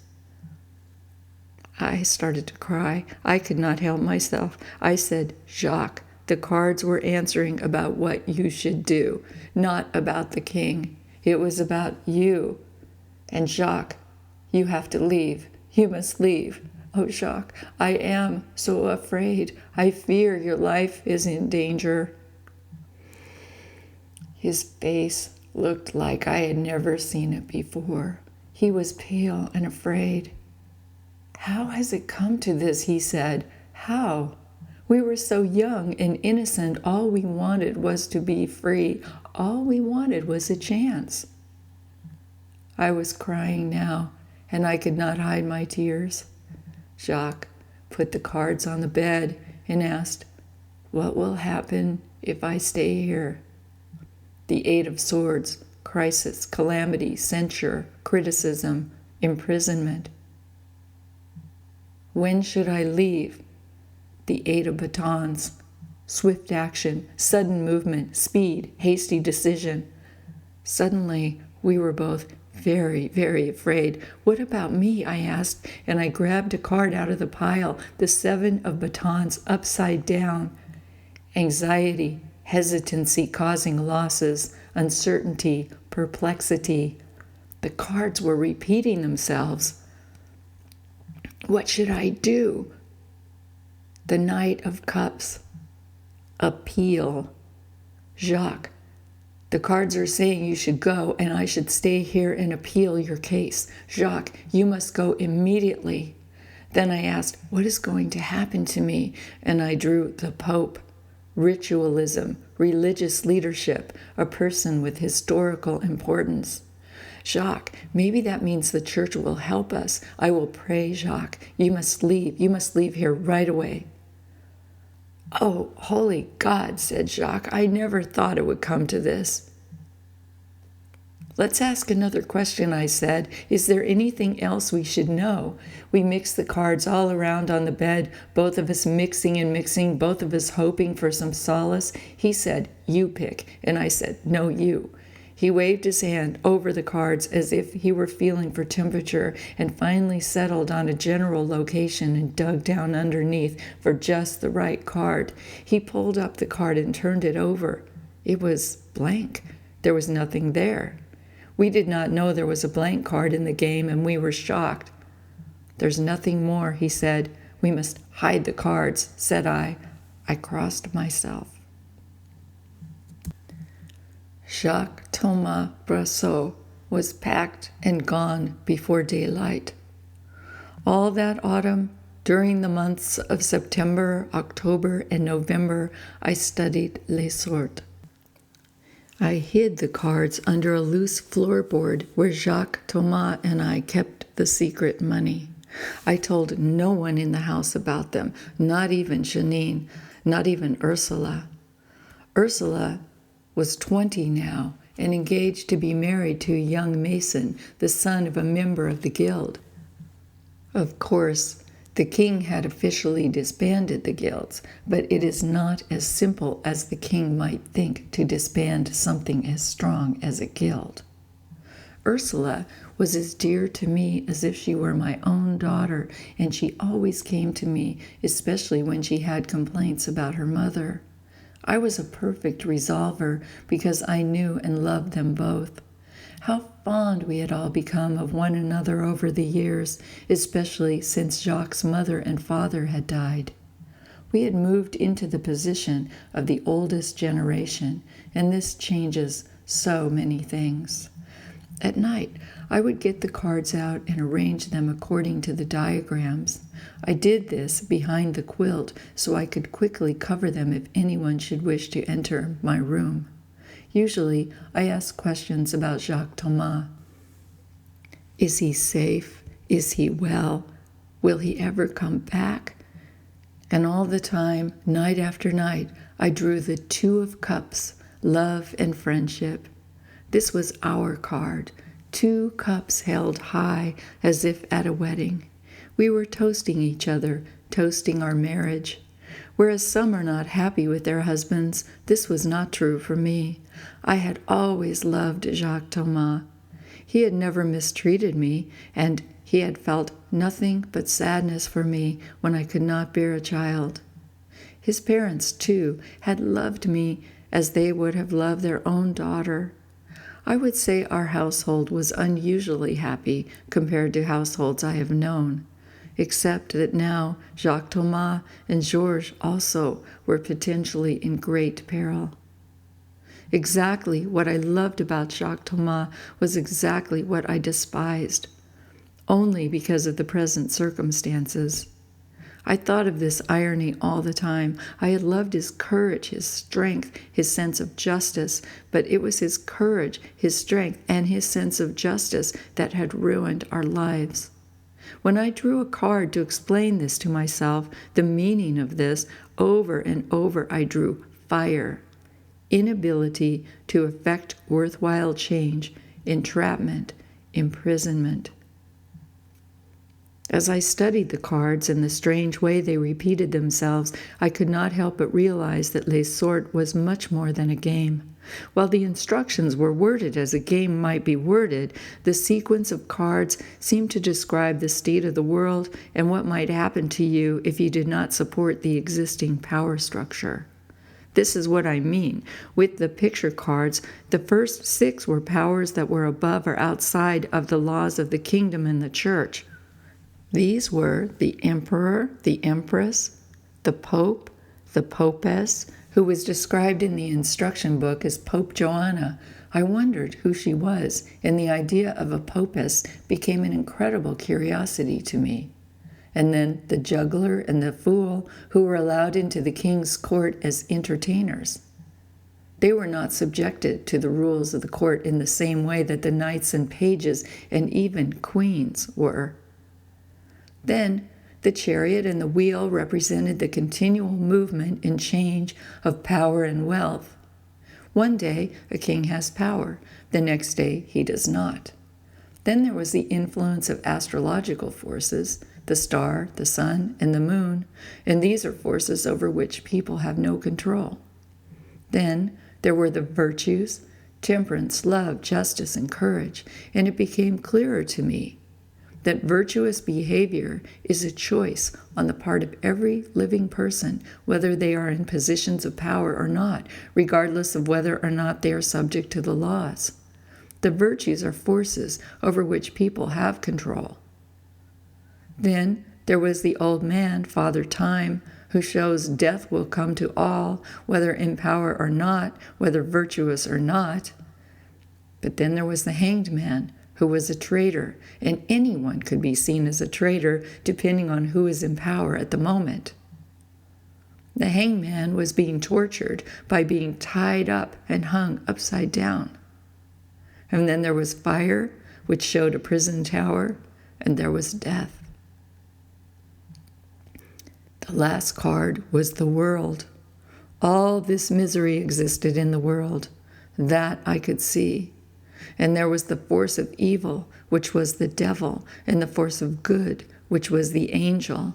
And both of these existed within the world as well as beyond it. As I asked questions and combined these cards over and over, I learned more and more about power and men's use of power to acquire wealth. I understood why Les Sorts had been banned. If everyone had these cards, there would surely be a massive revolt. Les Sorts was far more than just a game. I have to say something about the devil. This card frightened me tremendously. I was afraid a devil would come in my room if I looked at the card, especially at night. I saw his eyes leering out from the card. It was as if they glowed in candlelight. When I looked up the meaning of the devil in the instruction book, it said, subordination, ravage, bondage, black magic, violence, fatality, temptation to evil. One night, I got the idea to ask the cards to give me another card that would better explain the devil's true meaning, because I felt somehow there was something more I needed to know. I drew the 3 of batons, and it said practical knowledge, business acumen, trade, commerce. After thinking about this for a long time, I mean over a few weeks, I began to see how useful the idea of devils was in business. I suddenly realized that the persecution of traitors, heretics, and witches was like a business. It transferred wealth from one group to another, even from one class of people to another, and I realized this is exactly what the game of Les Sorts was trying to point out. It was all in code. I was shocked. I was so shocked. Everything was just as Jacques Thomas had said. Things are not as they seem. If the nobles had the cards, they would learn how to effectively retain their power. If the bourgeoisie had the cards, they would learn something about breaking out of existing structures. On the 21st day of November, in the year of our Lord 1540, Georges rushed in the house in mid-afternoon and said, "Clear out all of Jacques' writings, papers, everything. Burn them. Do whatever you can. Hurry. They are searching the masons' houses." All of us together went through the house inch by inch and found everything we could that might be at all incriminating, and all this we hurriedly burned in the fire. Jacques left very little, as he kept most of his ideas in his head, but everything I could find, I burned.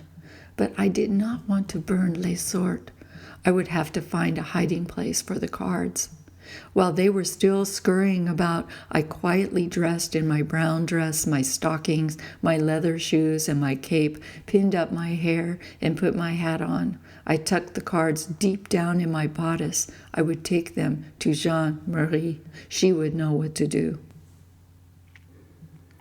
Afternoon, 21st November, 1540. I am halfway down our street, turning back to look. Beyond the people and the vehicles engaged in the business of the day, I can see our chimney smoking. I do not know why I look back, but as I glance, I note the dormer window, the window of the room where Jacques, Thomas, Brosseau, and I made our marriage. The day is dark, low dark clouds. It smells like rain. I must get back before it rains. I turn and hurry on. Just as I am rounding the corner, I am approached by a man in a green velvet doublet with a lace collar, white leggings, a white cap, and red shoes. He seems very friendly. "Madame Brosseau?" "Yes," I say.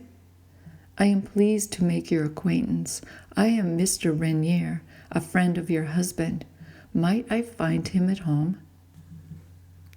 I was considering how to answer when a group of men emerged from the house of the Durands. Mr. Durand was in the midst of them. They immediately came walking swiftly in our direction. Mr. Renier turned to them and signaled as if to stop them, but they did not respond. When they arrived, he introduced me as Madame Brosseau. "Accompany us, if you please, dear Madame," one of the men said.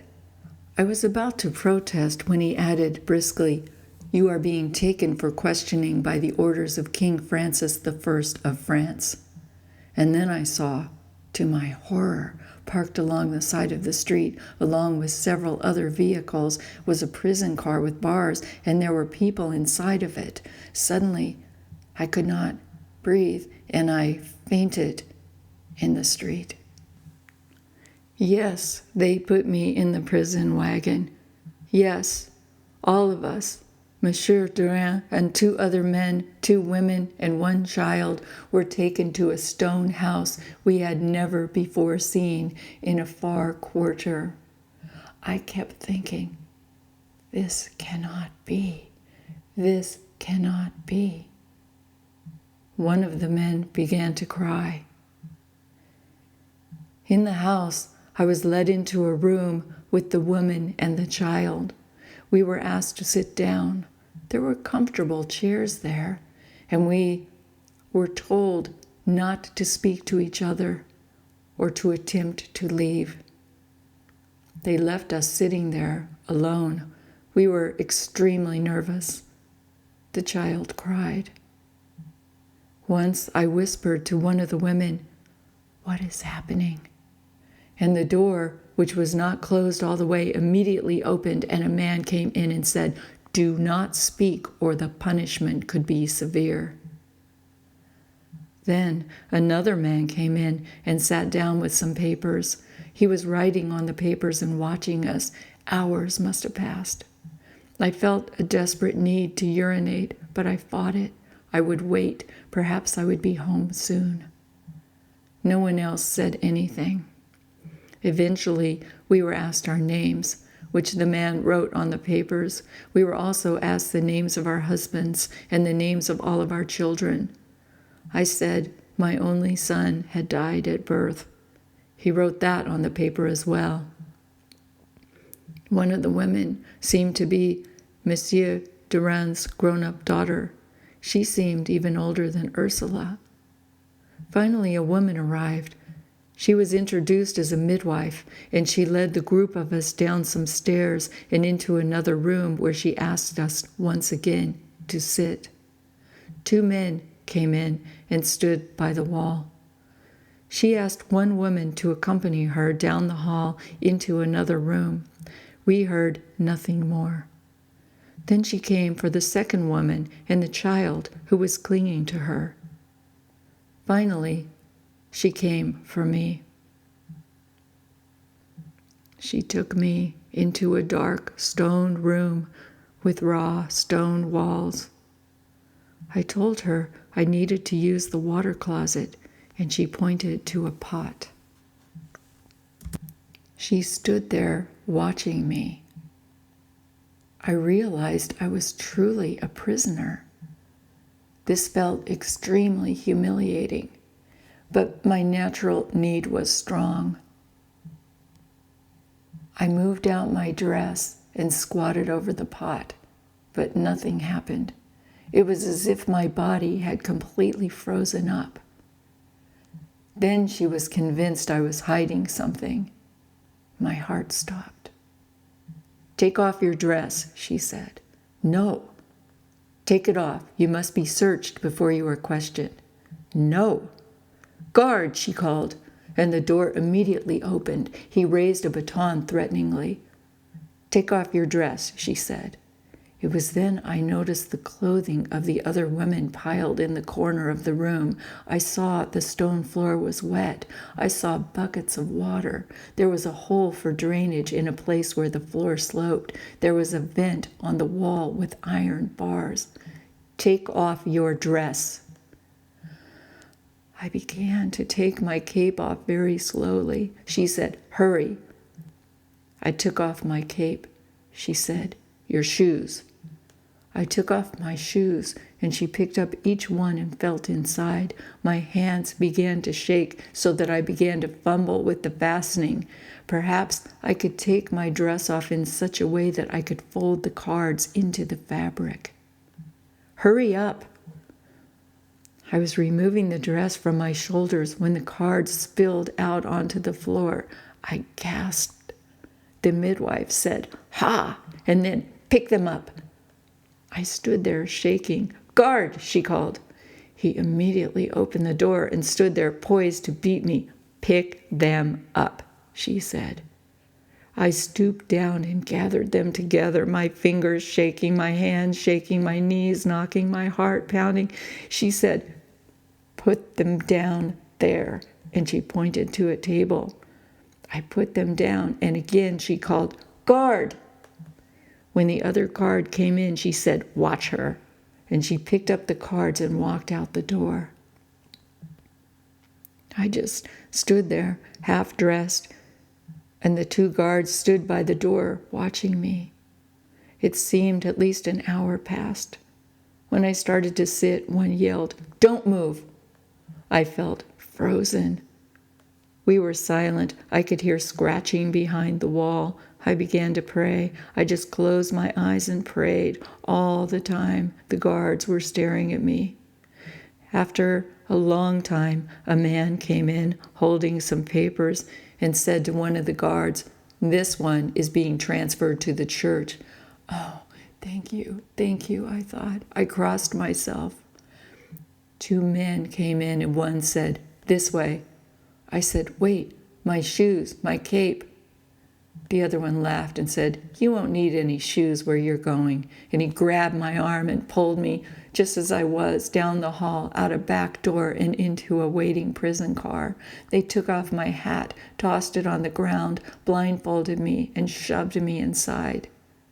That was how the ordeal began. They handled me roughly, took me to another stone building, still blindfolded, put me in a room with some women who stripped me naked. As I stood there naked, they pulled the pins from my hair, threw buckets of water over me, threw water on me, until I was so frightened I urinated upon myself. They made sounds of disgust, and one said, "Go get another bucket." Again, I stood in silence. I heard the door open, and suddenly water splashed down my legs. I was soaking wet, and they put some kind of short, light gown over me and called, "Guard!" The door opened. Someone came in, a man, roughly grabbed my arms and clasped my wrists behind my back and tied them with what felt like a leather thong. Then they began to cut off my hair. "Oh, Mother of God, no, my hair." I screamed and yelled, "What are you doing?" And I fought and tried to push them away, but more came in, and they held me and tied me and gagged me so I could not scream, and they cut off all my hair. Then they shaved my head, shaving around the blindfold, then moving it up a little, and oh, my dear Lord, they shaved the hair under my arms and my pubic hair. They said they were looking for witches' signs. Then they said I should tell now if I had anything magical sewn into my clothing. They took off the gag, and I said, "Oh my God, oh my God." Finally, I could not hold back the tears, and I began to cry uncontrollably. I was left in a cell for days. There was a bucket in which to urinate. There was a dirty, tattered blanket in which I had to stay wrapped to keep warm. They brought in old bread, some scraps of food, and a little water twice a day. I asked the food person over and over what was happening, when someone could see me, when I could contact my family. But he did not know. That was not his job. I sank more and more into a deep state of anxiety. Then I was told by a man who came in and who seemed official that I would be questioned soon. More days passed. I was given no information. One day, the guards came to get me, and they said I was being taken for questioning. They tied my hands behind me, blindfolded me, and took me down the hall into another room. I stood with bare feet on a cold stone floor. I had on only that thin gown with nothing at all underneath.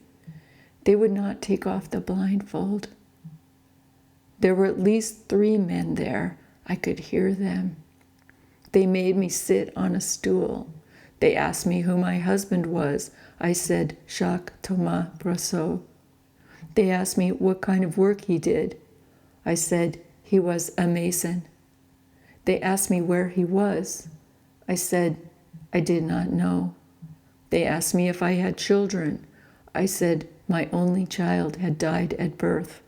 They asked me who the midwife was. I said, Jean-Marie de Saint-Germain. They asked me if the child was baptized. I said, yes. They asked me if I was baptized. I said, yes. Then they asked me if I had the game Les Sorts when I was brought in for questioning. I said, yes, but... And I started to explain something, but they cut me off. Just answer yes or no. They asked me if the game had a picture of a devil. I said, yes, but yes or no. They asked me if I had been carrying a picture of a devil when I was brought in for questioning. I said, yes, but stop, Madame Brosseau, a man said, and his voice sounded very kind. You must only answer yes or no. Yes, I said. I was asked if I had used the cards for divination. I hesitated, and here I lied. No. Then I was asked if I had copulated with the devil. I was so shocked, I laughed. The men laughed too, but then the one asked the question again, did you copulate with the devil? No, I said. And he continued quickly, as if he were reading the question, did you bear a child for a devil? What is this about? I asked. Why am I being held? There was a pause. You are charged with practicing witchcraft, the one who had been talking said. There are strong and grave indications which render you gravely suspect of this heresy against the church. Now you must speak no more. Only answer the questions, yes or no. I was shocked. Did you bear a child for the devil? No. Did Jean-Marie de Saint-Germain offer your child to a devil? No. Oh, Blessed Mother, Jean-Marie, what is happening? Did you bewitch your husband? No. Take off her blindfold. A man took off my blindfold, and I saw a small stone room with a plain wood table. 2 men were sitting at the table. One was apparently recording what I was saying. He looked at me sympathetically. There were some ropes and devices about the room. Another man stood behind me. The man who was talking said, we just want you to tell the truth, Madame Brosseau. It will be so much easier for you and for your husband and for us if you do tell the truth. You are a God-fearing Catholic, are you not? Yes, I said. Then let us get this over with quickly, Madame. He asked me the set of questions again, and I slowly answered yes or no to each one. Then he nodded to the man behind me. The one who was writing protested, but the man behind me ignored him and started doing something with a rope that was hanging on a pulley from the ceiling. Madame Brosseau, the man who did most of the talking, said, we would rather not use the devices that are allowed to us by the church to encourage you to tell the truth. Please do not make us have to go through this.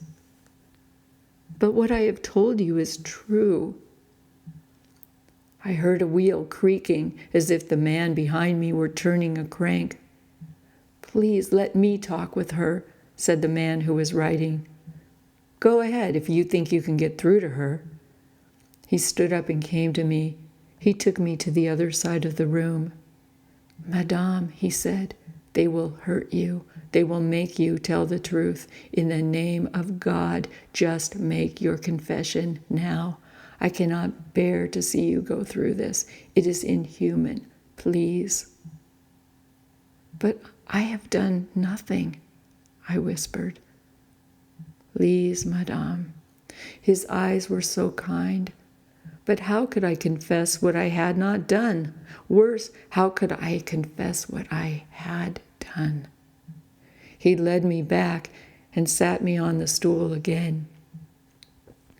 I will ask you one more time, the first man said. Did you use the devil's cards for divination? No. Did you copulate with the devil?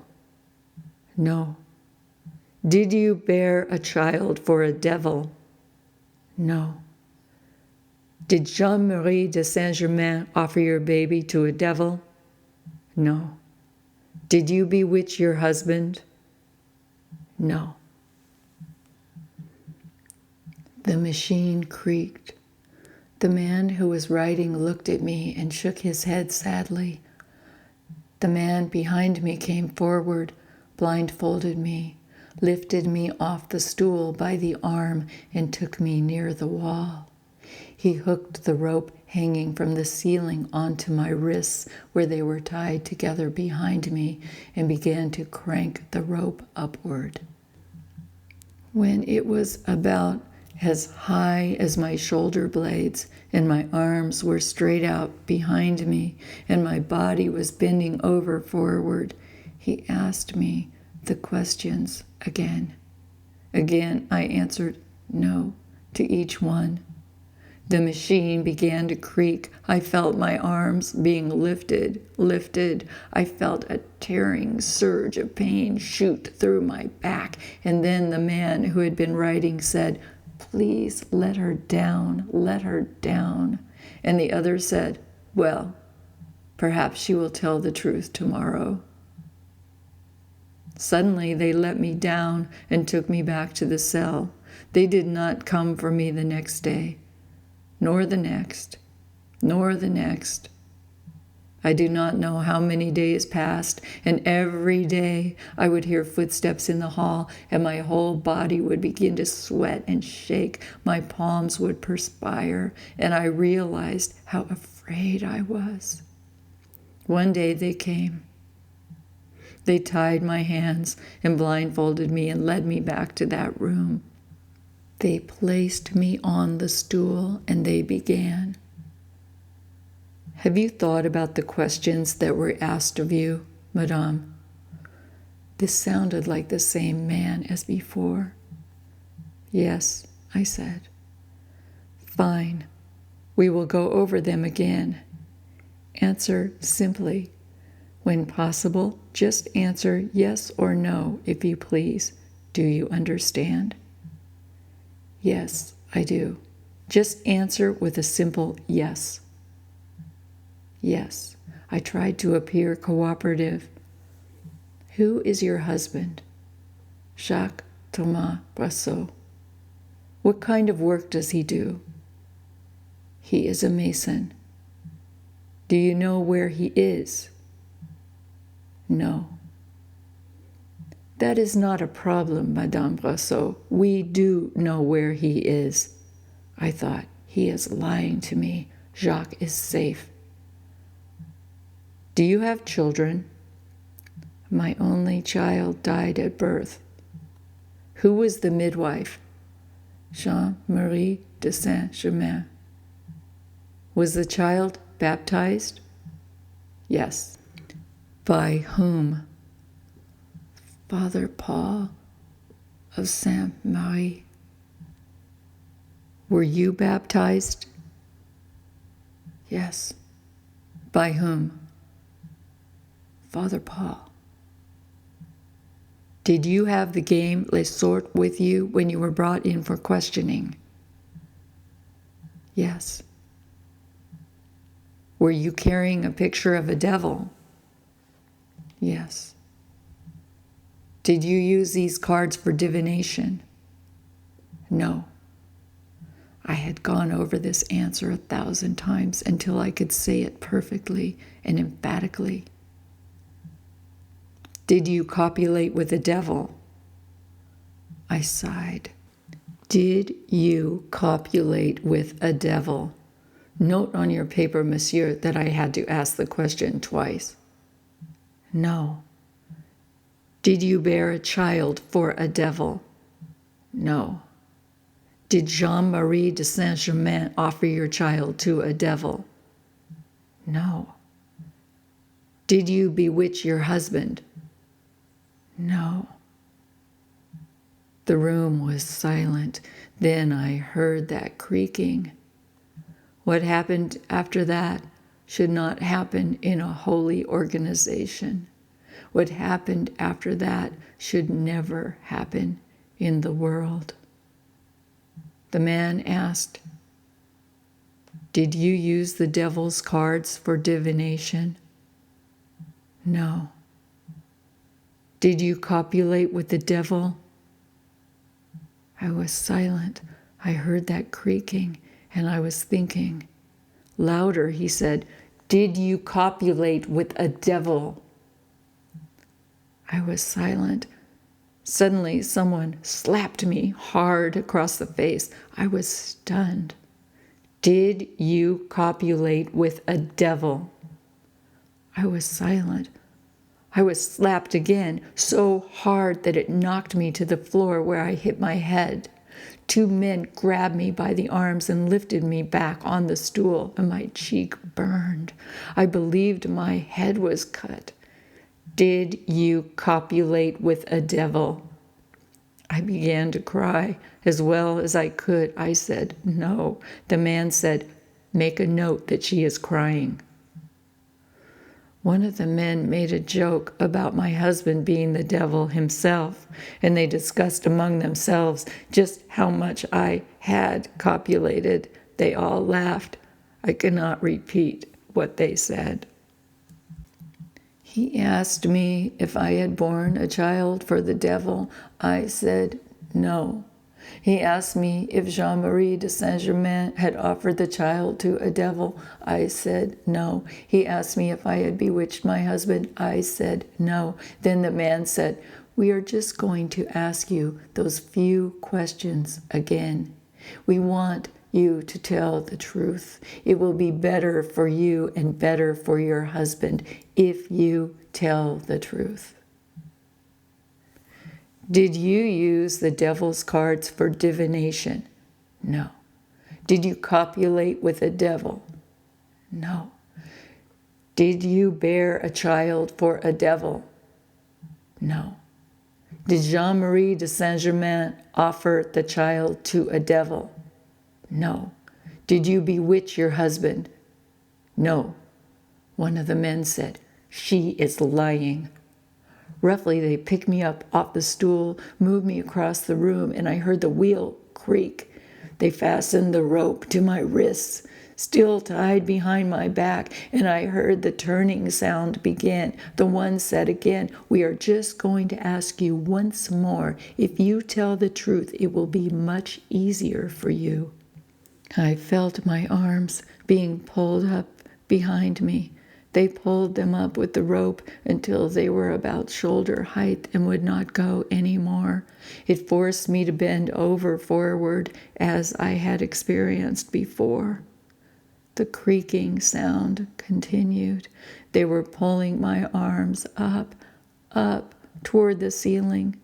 When I was standing on the tips of my toes, the man asked, Did you use the devil's cards for divination? No.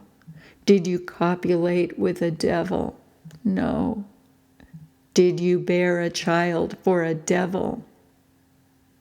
No. Did Jean-Marie de Saint-Germain take the child for a devil? No.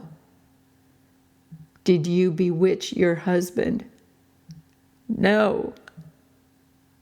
The cranking continued. I felt my feet leave the ground. My shoulders felt like they were coming apart. I began to scream. "Shut up!" one of the men yelled. I screamed and screamed. Again, I felt a slap across my face, hard. My whole body swung. My cheek was aflame. I cried and screamed and began to beg for mercy. "Please, please, what do you want from me?" "We just want you to tell the truth. That is all. No more. That is all. It is very simple." "I am telling the truth." Again, I heard the cranking. I was using all my will to try to hold my body in one piece. It felt like my shoulders were going to give way and my arms were going to fall out of the sockets. All my muscles were concentrating on trying to hold my body in place.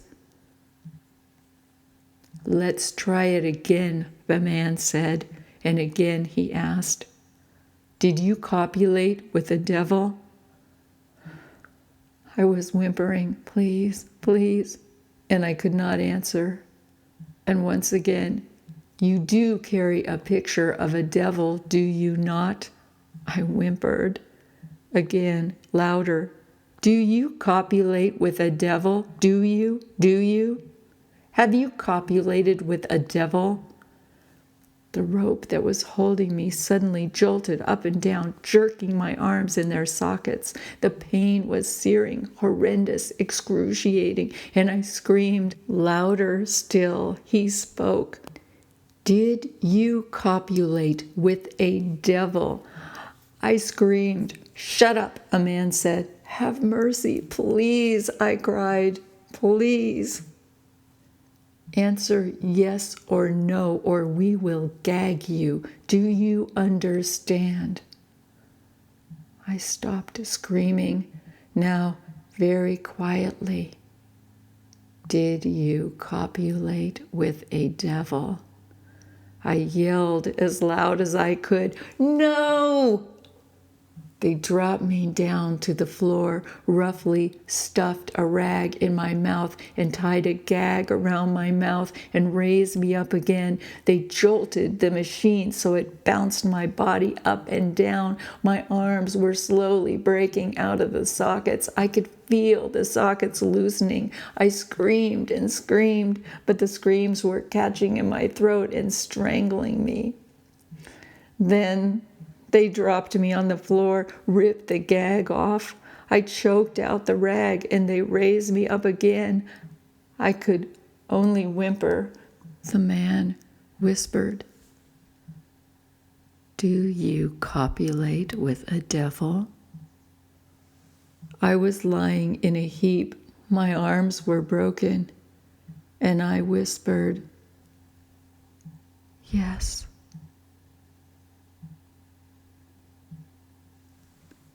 Sometime between the 21st day of November and the 24th day of December, I was tortured 12 times.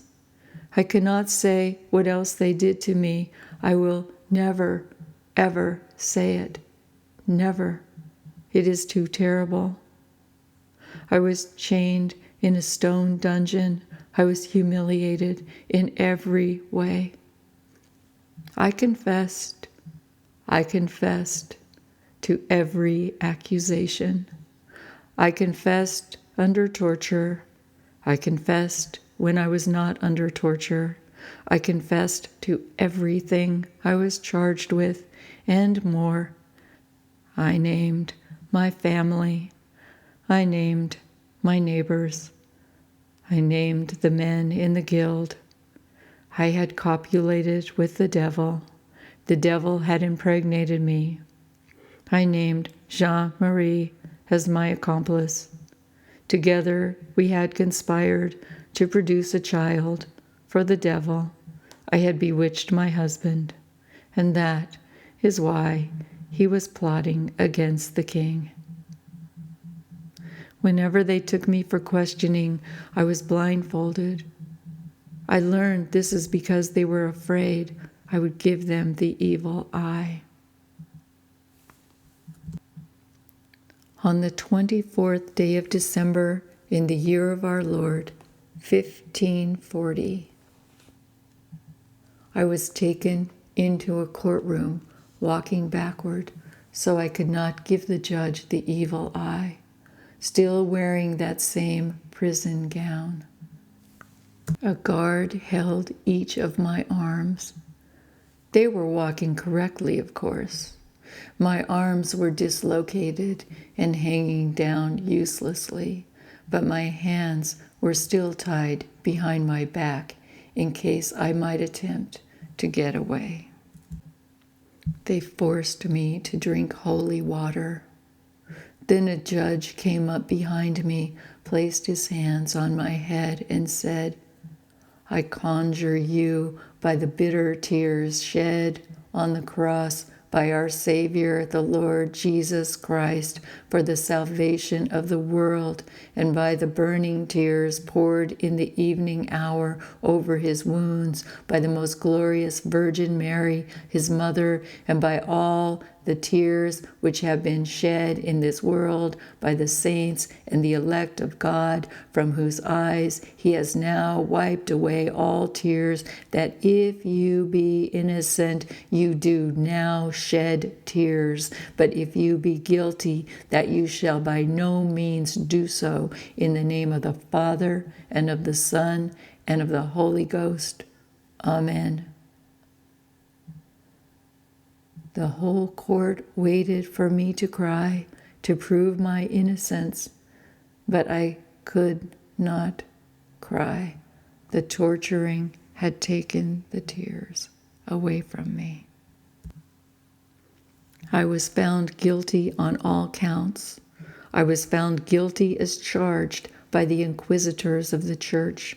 I was guilty of practicing witchcraft, guilty of worshiping the devil, guilty of copulating with the devil, guilty of being impregnated by the devil, guilty of offering the child to the devil, guilty of conspiring with Jean-Marie de Saint-Germain, guilty of bewitching my husband into plotting against the King of France.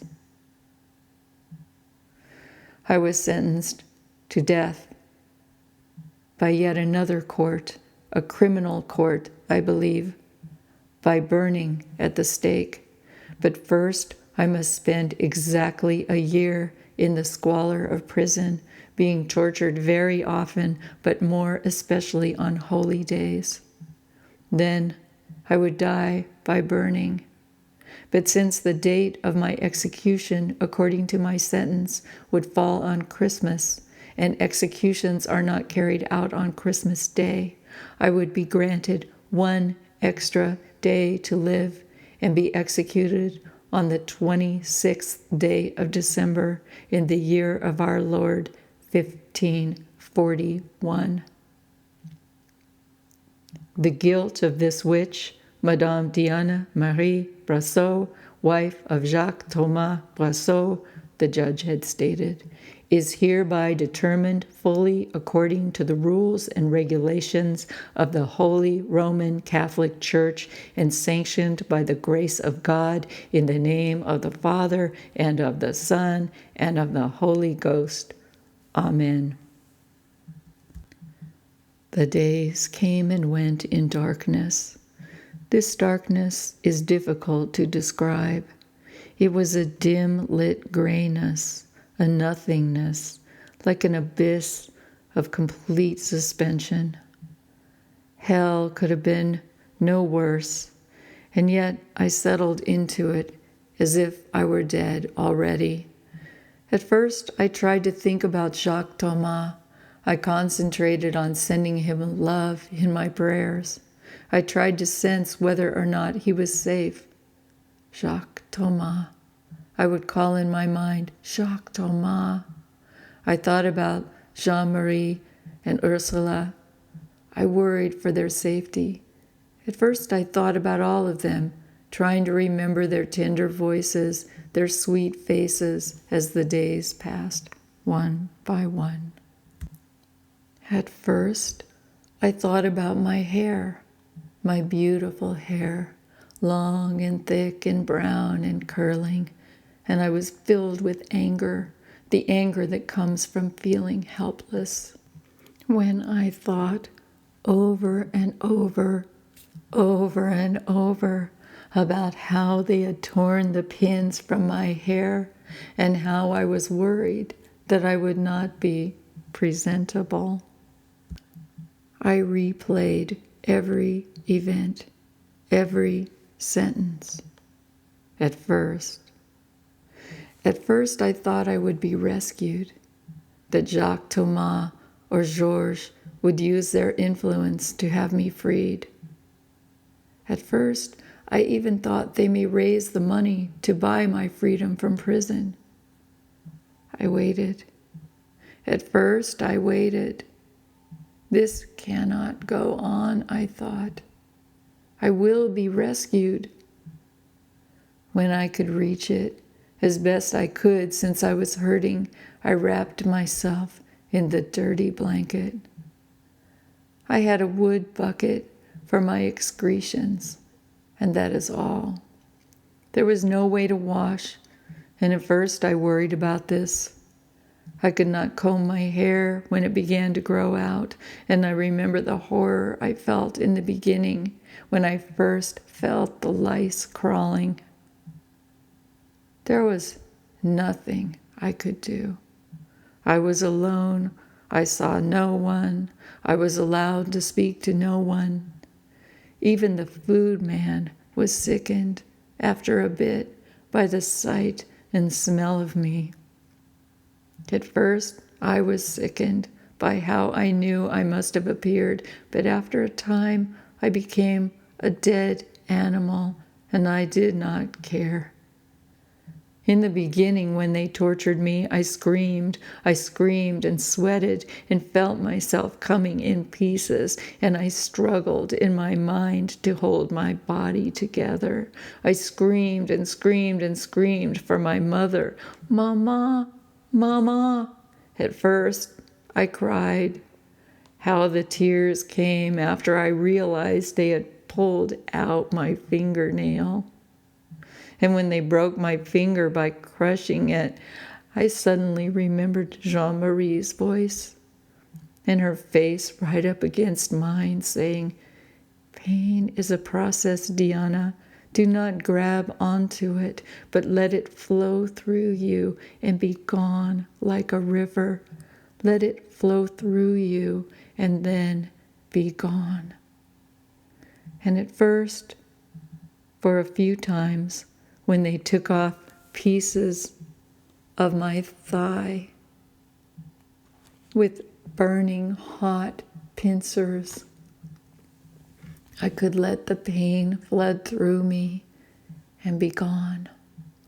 I could go through it with my eyes closed, thinking of heaven, thinking of the angels singing, thinking of the clouds. At first, I screamed and cried, and then I became silent. I became more and more silent until I was dead inside. I was dead inside, and I could not speak. I could not even think. One day passed into the other. I could not distinguish the holy days. But sometimes I heard footsteps and I would awaken a little, knowing it must be a holy day, and they would hurt me more. After a while, there was no passage of time, only that infinite dull grayness, like the grayness that must be like the place where unbaptized babies go. Babies, Marie Anna. One time, I remembered the trumpets of the angels and the blasting of these trumpets, and I began to sing. I began to sing loudly, as if I were singing with the angels. I sang, and I felt a moment of joy with the singing.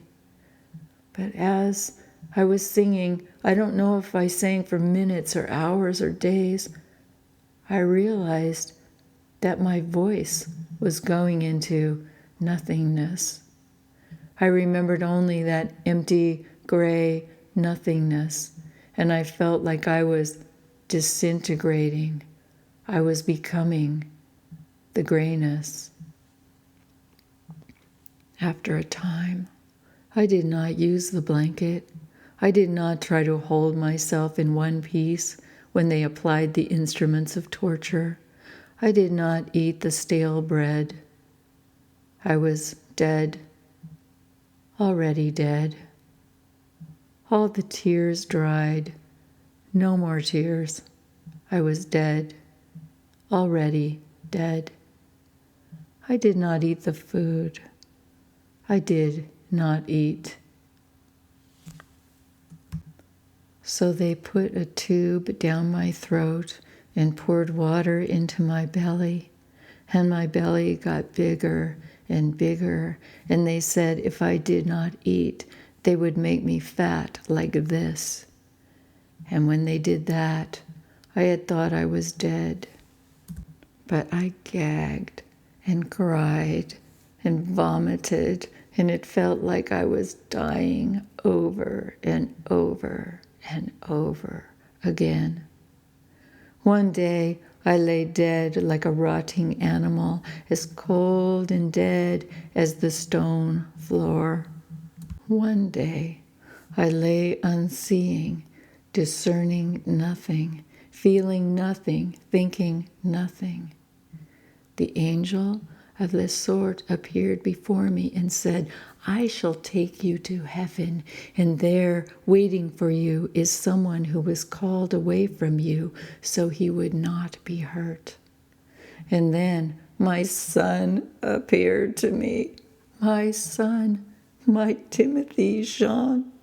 And he was a young man, and he was 16, and it was his birthday, and he said, Mother, I am waiting to meet you in heaven, and you and Father and I will meet, and there we will live forever in heavenly paradise. And Timothy Jean, he was so beautiful, looking just as his father had looked as a young man, dashing, and he had my eyes, and it was like I was looking into the eyes of my own soul, but I was looking into the eyes of my child. And I knew it was right that he did not live. It is better to die than to suffer the living hell that life makes. And I said, Happy 16th birthday, Timothy Jean. Then he was gone, and I died again and again and again. On the 26th day of December, in the year of our Lord, 1541, they woke me by shaking and shaking me out of unconsciousness. I could not stay awake. I could not stand up.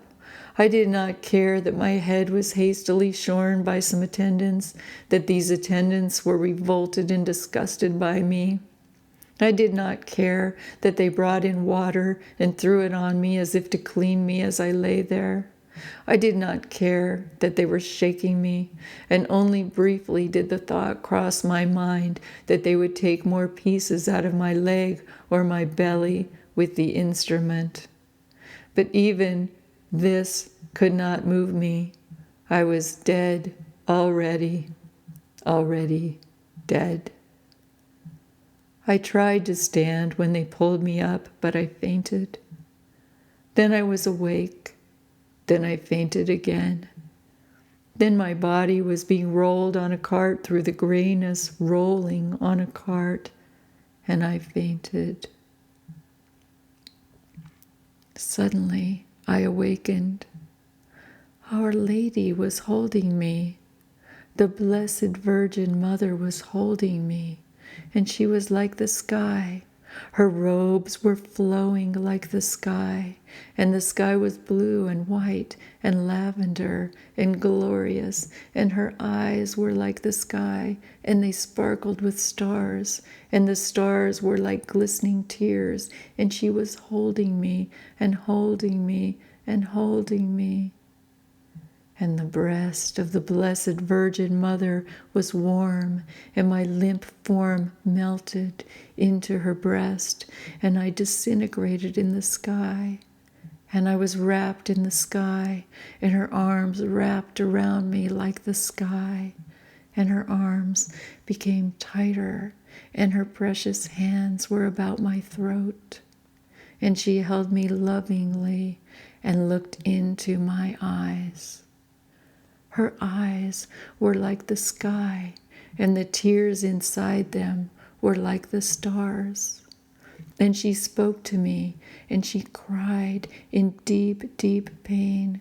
And her lips spoke, and I heard her voice like the wind blowing out of her mouth, and she wailed like a storm. First my son, then my daughter. But she held me, and I was not afraid, and her hands got tighter, and I felt peace in her loving hands, and her voice issued from her lips like a summer breeze. And it smelled of sweet star jasmine and oranges from Spain. And she whispered, "Sleep, my daughter, sleep. Then awaken from your dream."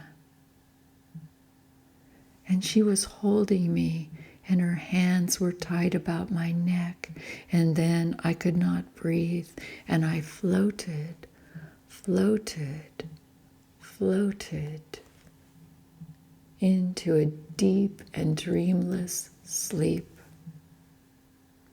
I was dead when they burned me, strangled in the cart on the way to the stake. For mercy.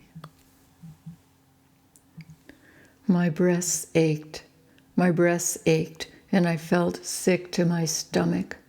I had seen, I had forced myself to look, I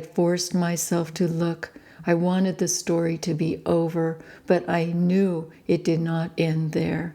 I knew that in that same century, countless numbers of women would be burned as witches.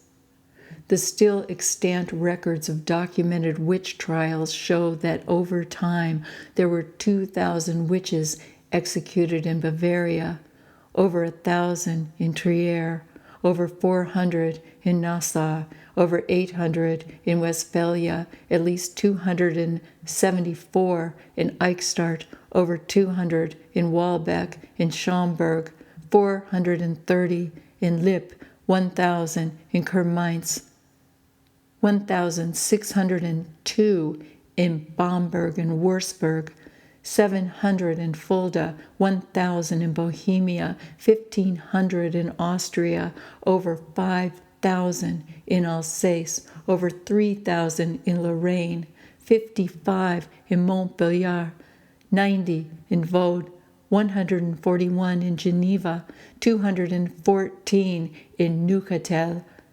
328 in Zurich and Lucerne, 355 in Luxembourg, 144 in Namur, 238 in the Netherlands, over 5,000 in France, over 2,500 in the British Isles, 35 in New England, 1,800 in Scandinavia, 65 in Estonia, more than 15,000 in Poland, 462 in the Balkans, unknown totals in Italy and Spain. Estimates by the most conservative historians, basing counts only on documents that are in existence in some cities today, place the number at well over 100,000. Even this count is horrendous when weighed against the size of the 16th century population in general. Some estimates of the numbers of people executed as witches, however, place the count over the centuries of the Inquisition as high as 9 million. Whatever the actual number, at least 85% of those executed were women. There is more.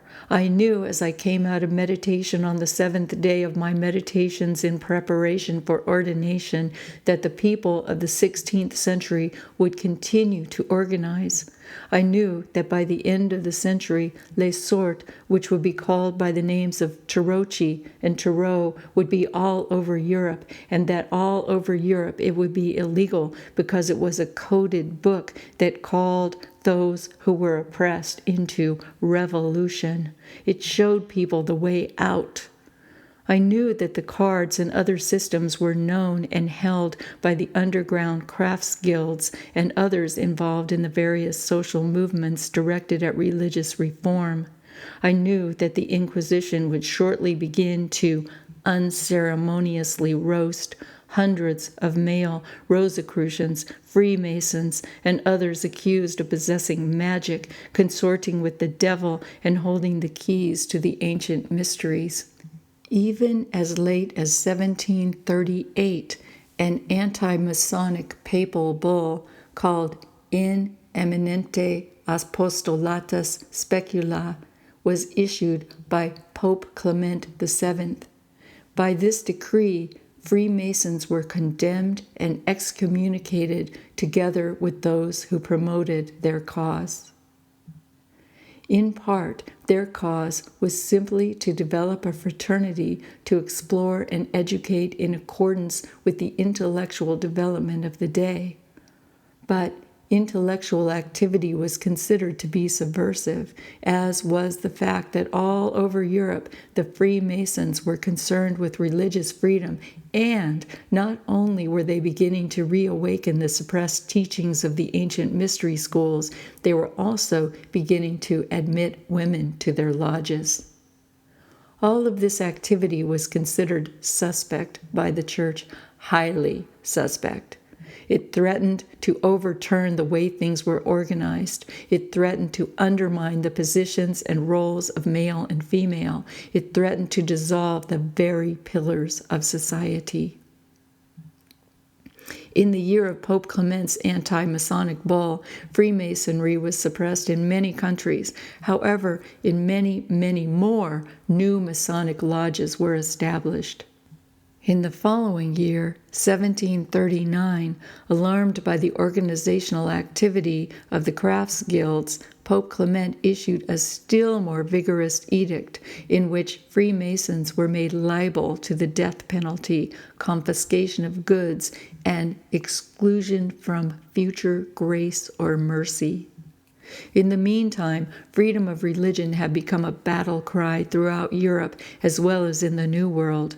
The New World was on the brink of revolution, and in 1752, only 13 years after Pope Clement's bull sanctioning the execution of Freemasons, George Washington was initiated as a Freemason in the state of Virginia.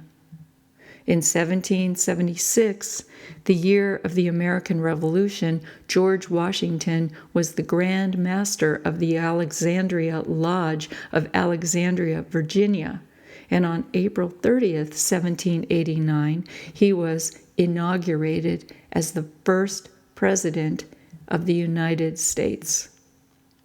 Other prominent revolutionaries who were Freemasons were Benjamin Franklin and Paul Revere, along with most of the signers of the Declaration of Independence. 4 out of 5 cornerstone layers of the Capitol of the United States in 1793 were Freemasons. A major issue of the American Revolution was the right to religious freedom and the separation of church and state. I felt very upset. I cried for Diana. I cried for her, even as my rational mind fought my tears, saying to me, Diana Marie Brosseau is fiction, a product of your imagination. And yet, I kept thinking of when I had gone to San Salvador in the middle of the Salvadorian War in 1985 as a delegate of the 3rd U.S. Public Health Commission to El Salvador to study the effects of war on health.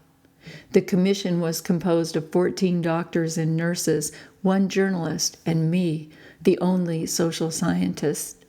At the time I went, I was employed as a public policy analyst by the School of Public Health at UCLA in a research position that was funded by the Department of Health Services of the state of California.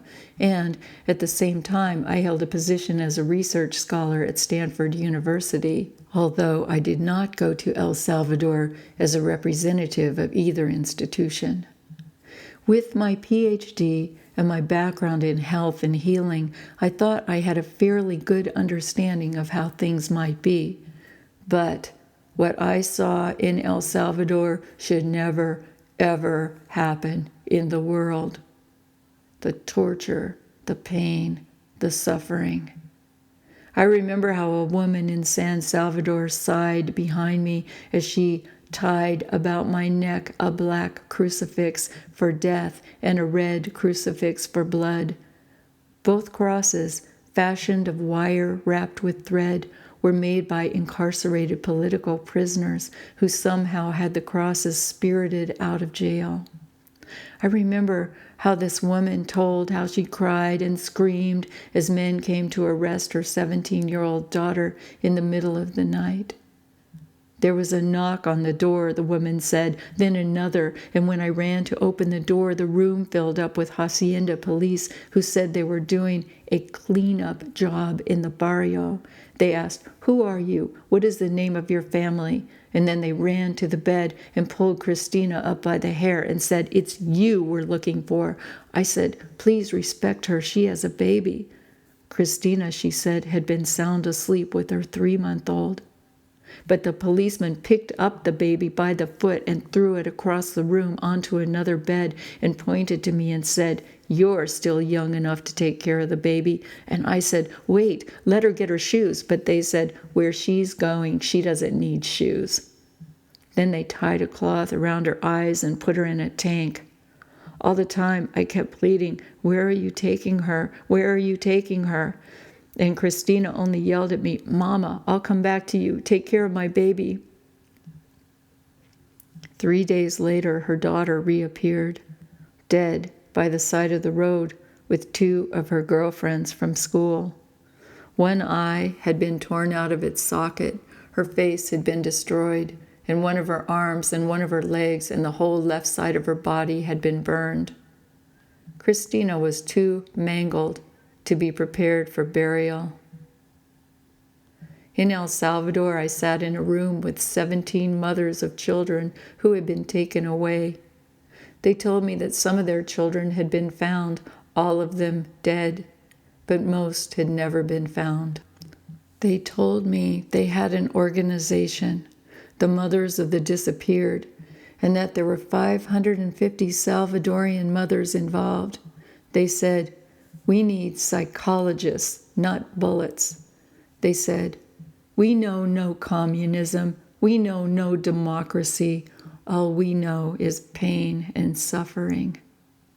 They said, "We have lost mothers through reprisal, and some were tortured, but we will still be here on every street corner, in every cafe, and in every church carrying out our work. Just like blades of grass, we will rise up again and again." The mothers said to me, "We won't be silenced. We have left our fear. We left our fear in the garbage cans where we found the dead bodies of our children. We left our fear in the clandestine cemeteries where we know the bodies of our dead children must be." "We don't cry now," they said. "We are beyond tears. We struggle for human rights, for the human right to dignity."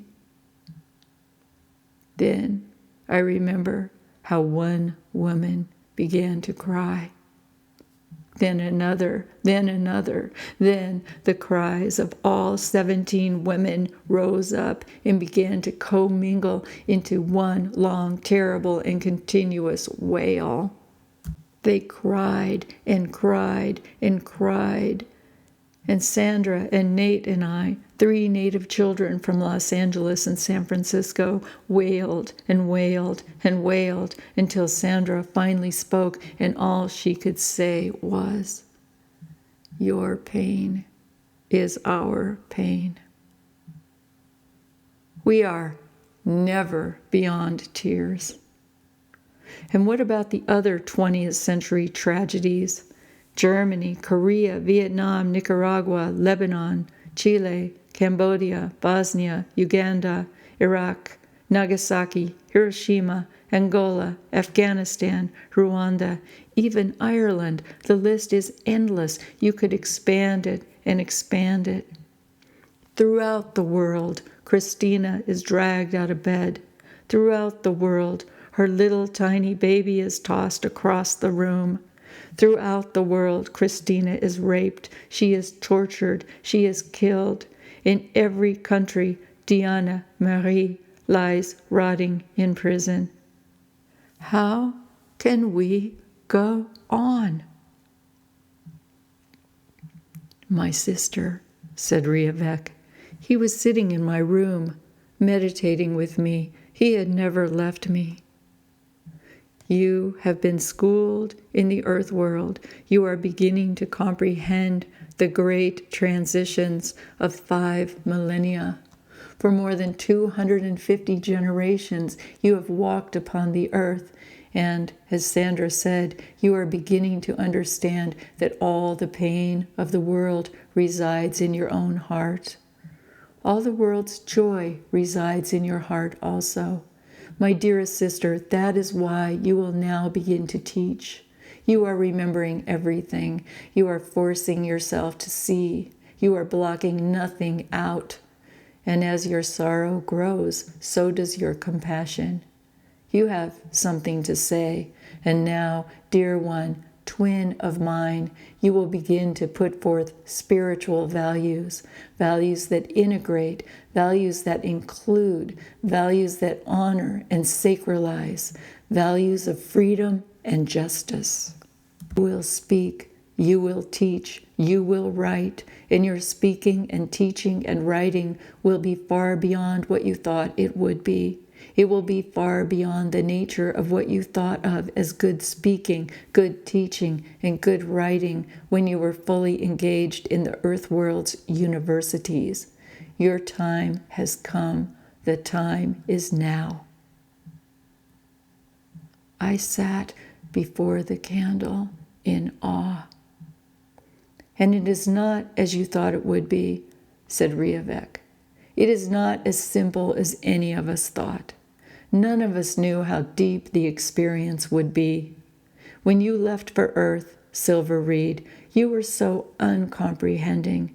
You were like the Pamela of the latter 20th century Earth who went to El Salvador with the wisdom of a newborn lamb. And then you awakened. Then you remembered. So many times, dear sister, I have rejoiced that I was not walking in your shoes, but still, just as you could not block out the cries of Diana Brosseau, I could not bar your experience from my consciousness. And so many times, my love, I have wanted to fill your shoes so that it might be me who suffered, not you. Nonetheless, I knew if it were me suffering, you would suffer nonetheless, because whatever is in my consciousness is also in yours. Our consciousness is interchangeable, just as you are Diana Brosseau and Bitten by the Wolf and Pamela and even Christina.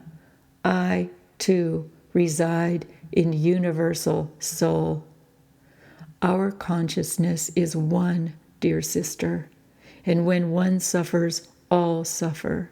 When one single being suffers on earth, the whole of the universe quivers with pain.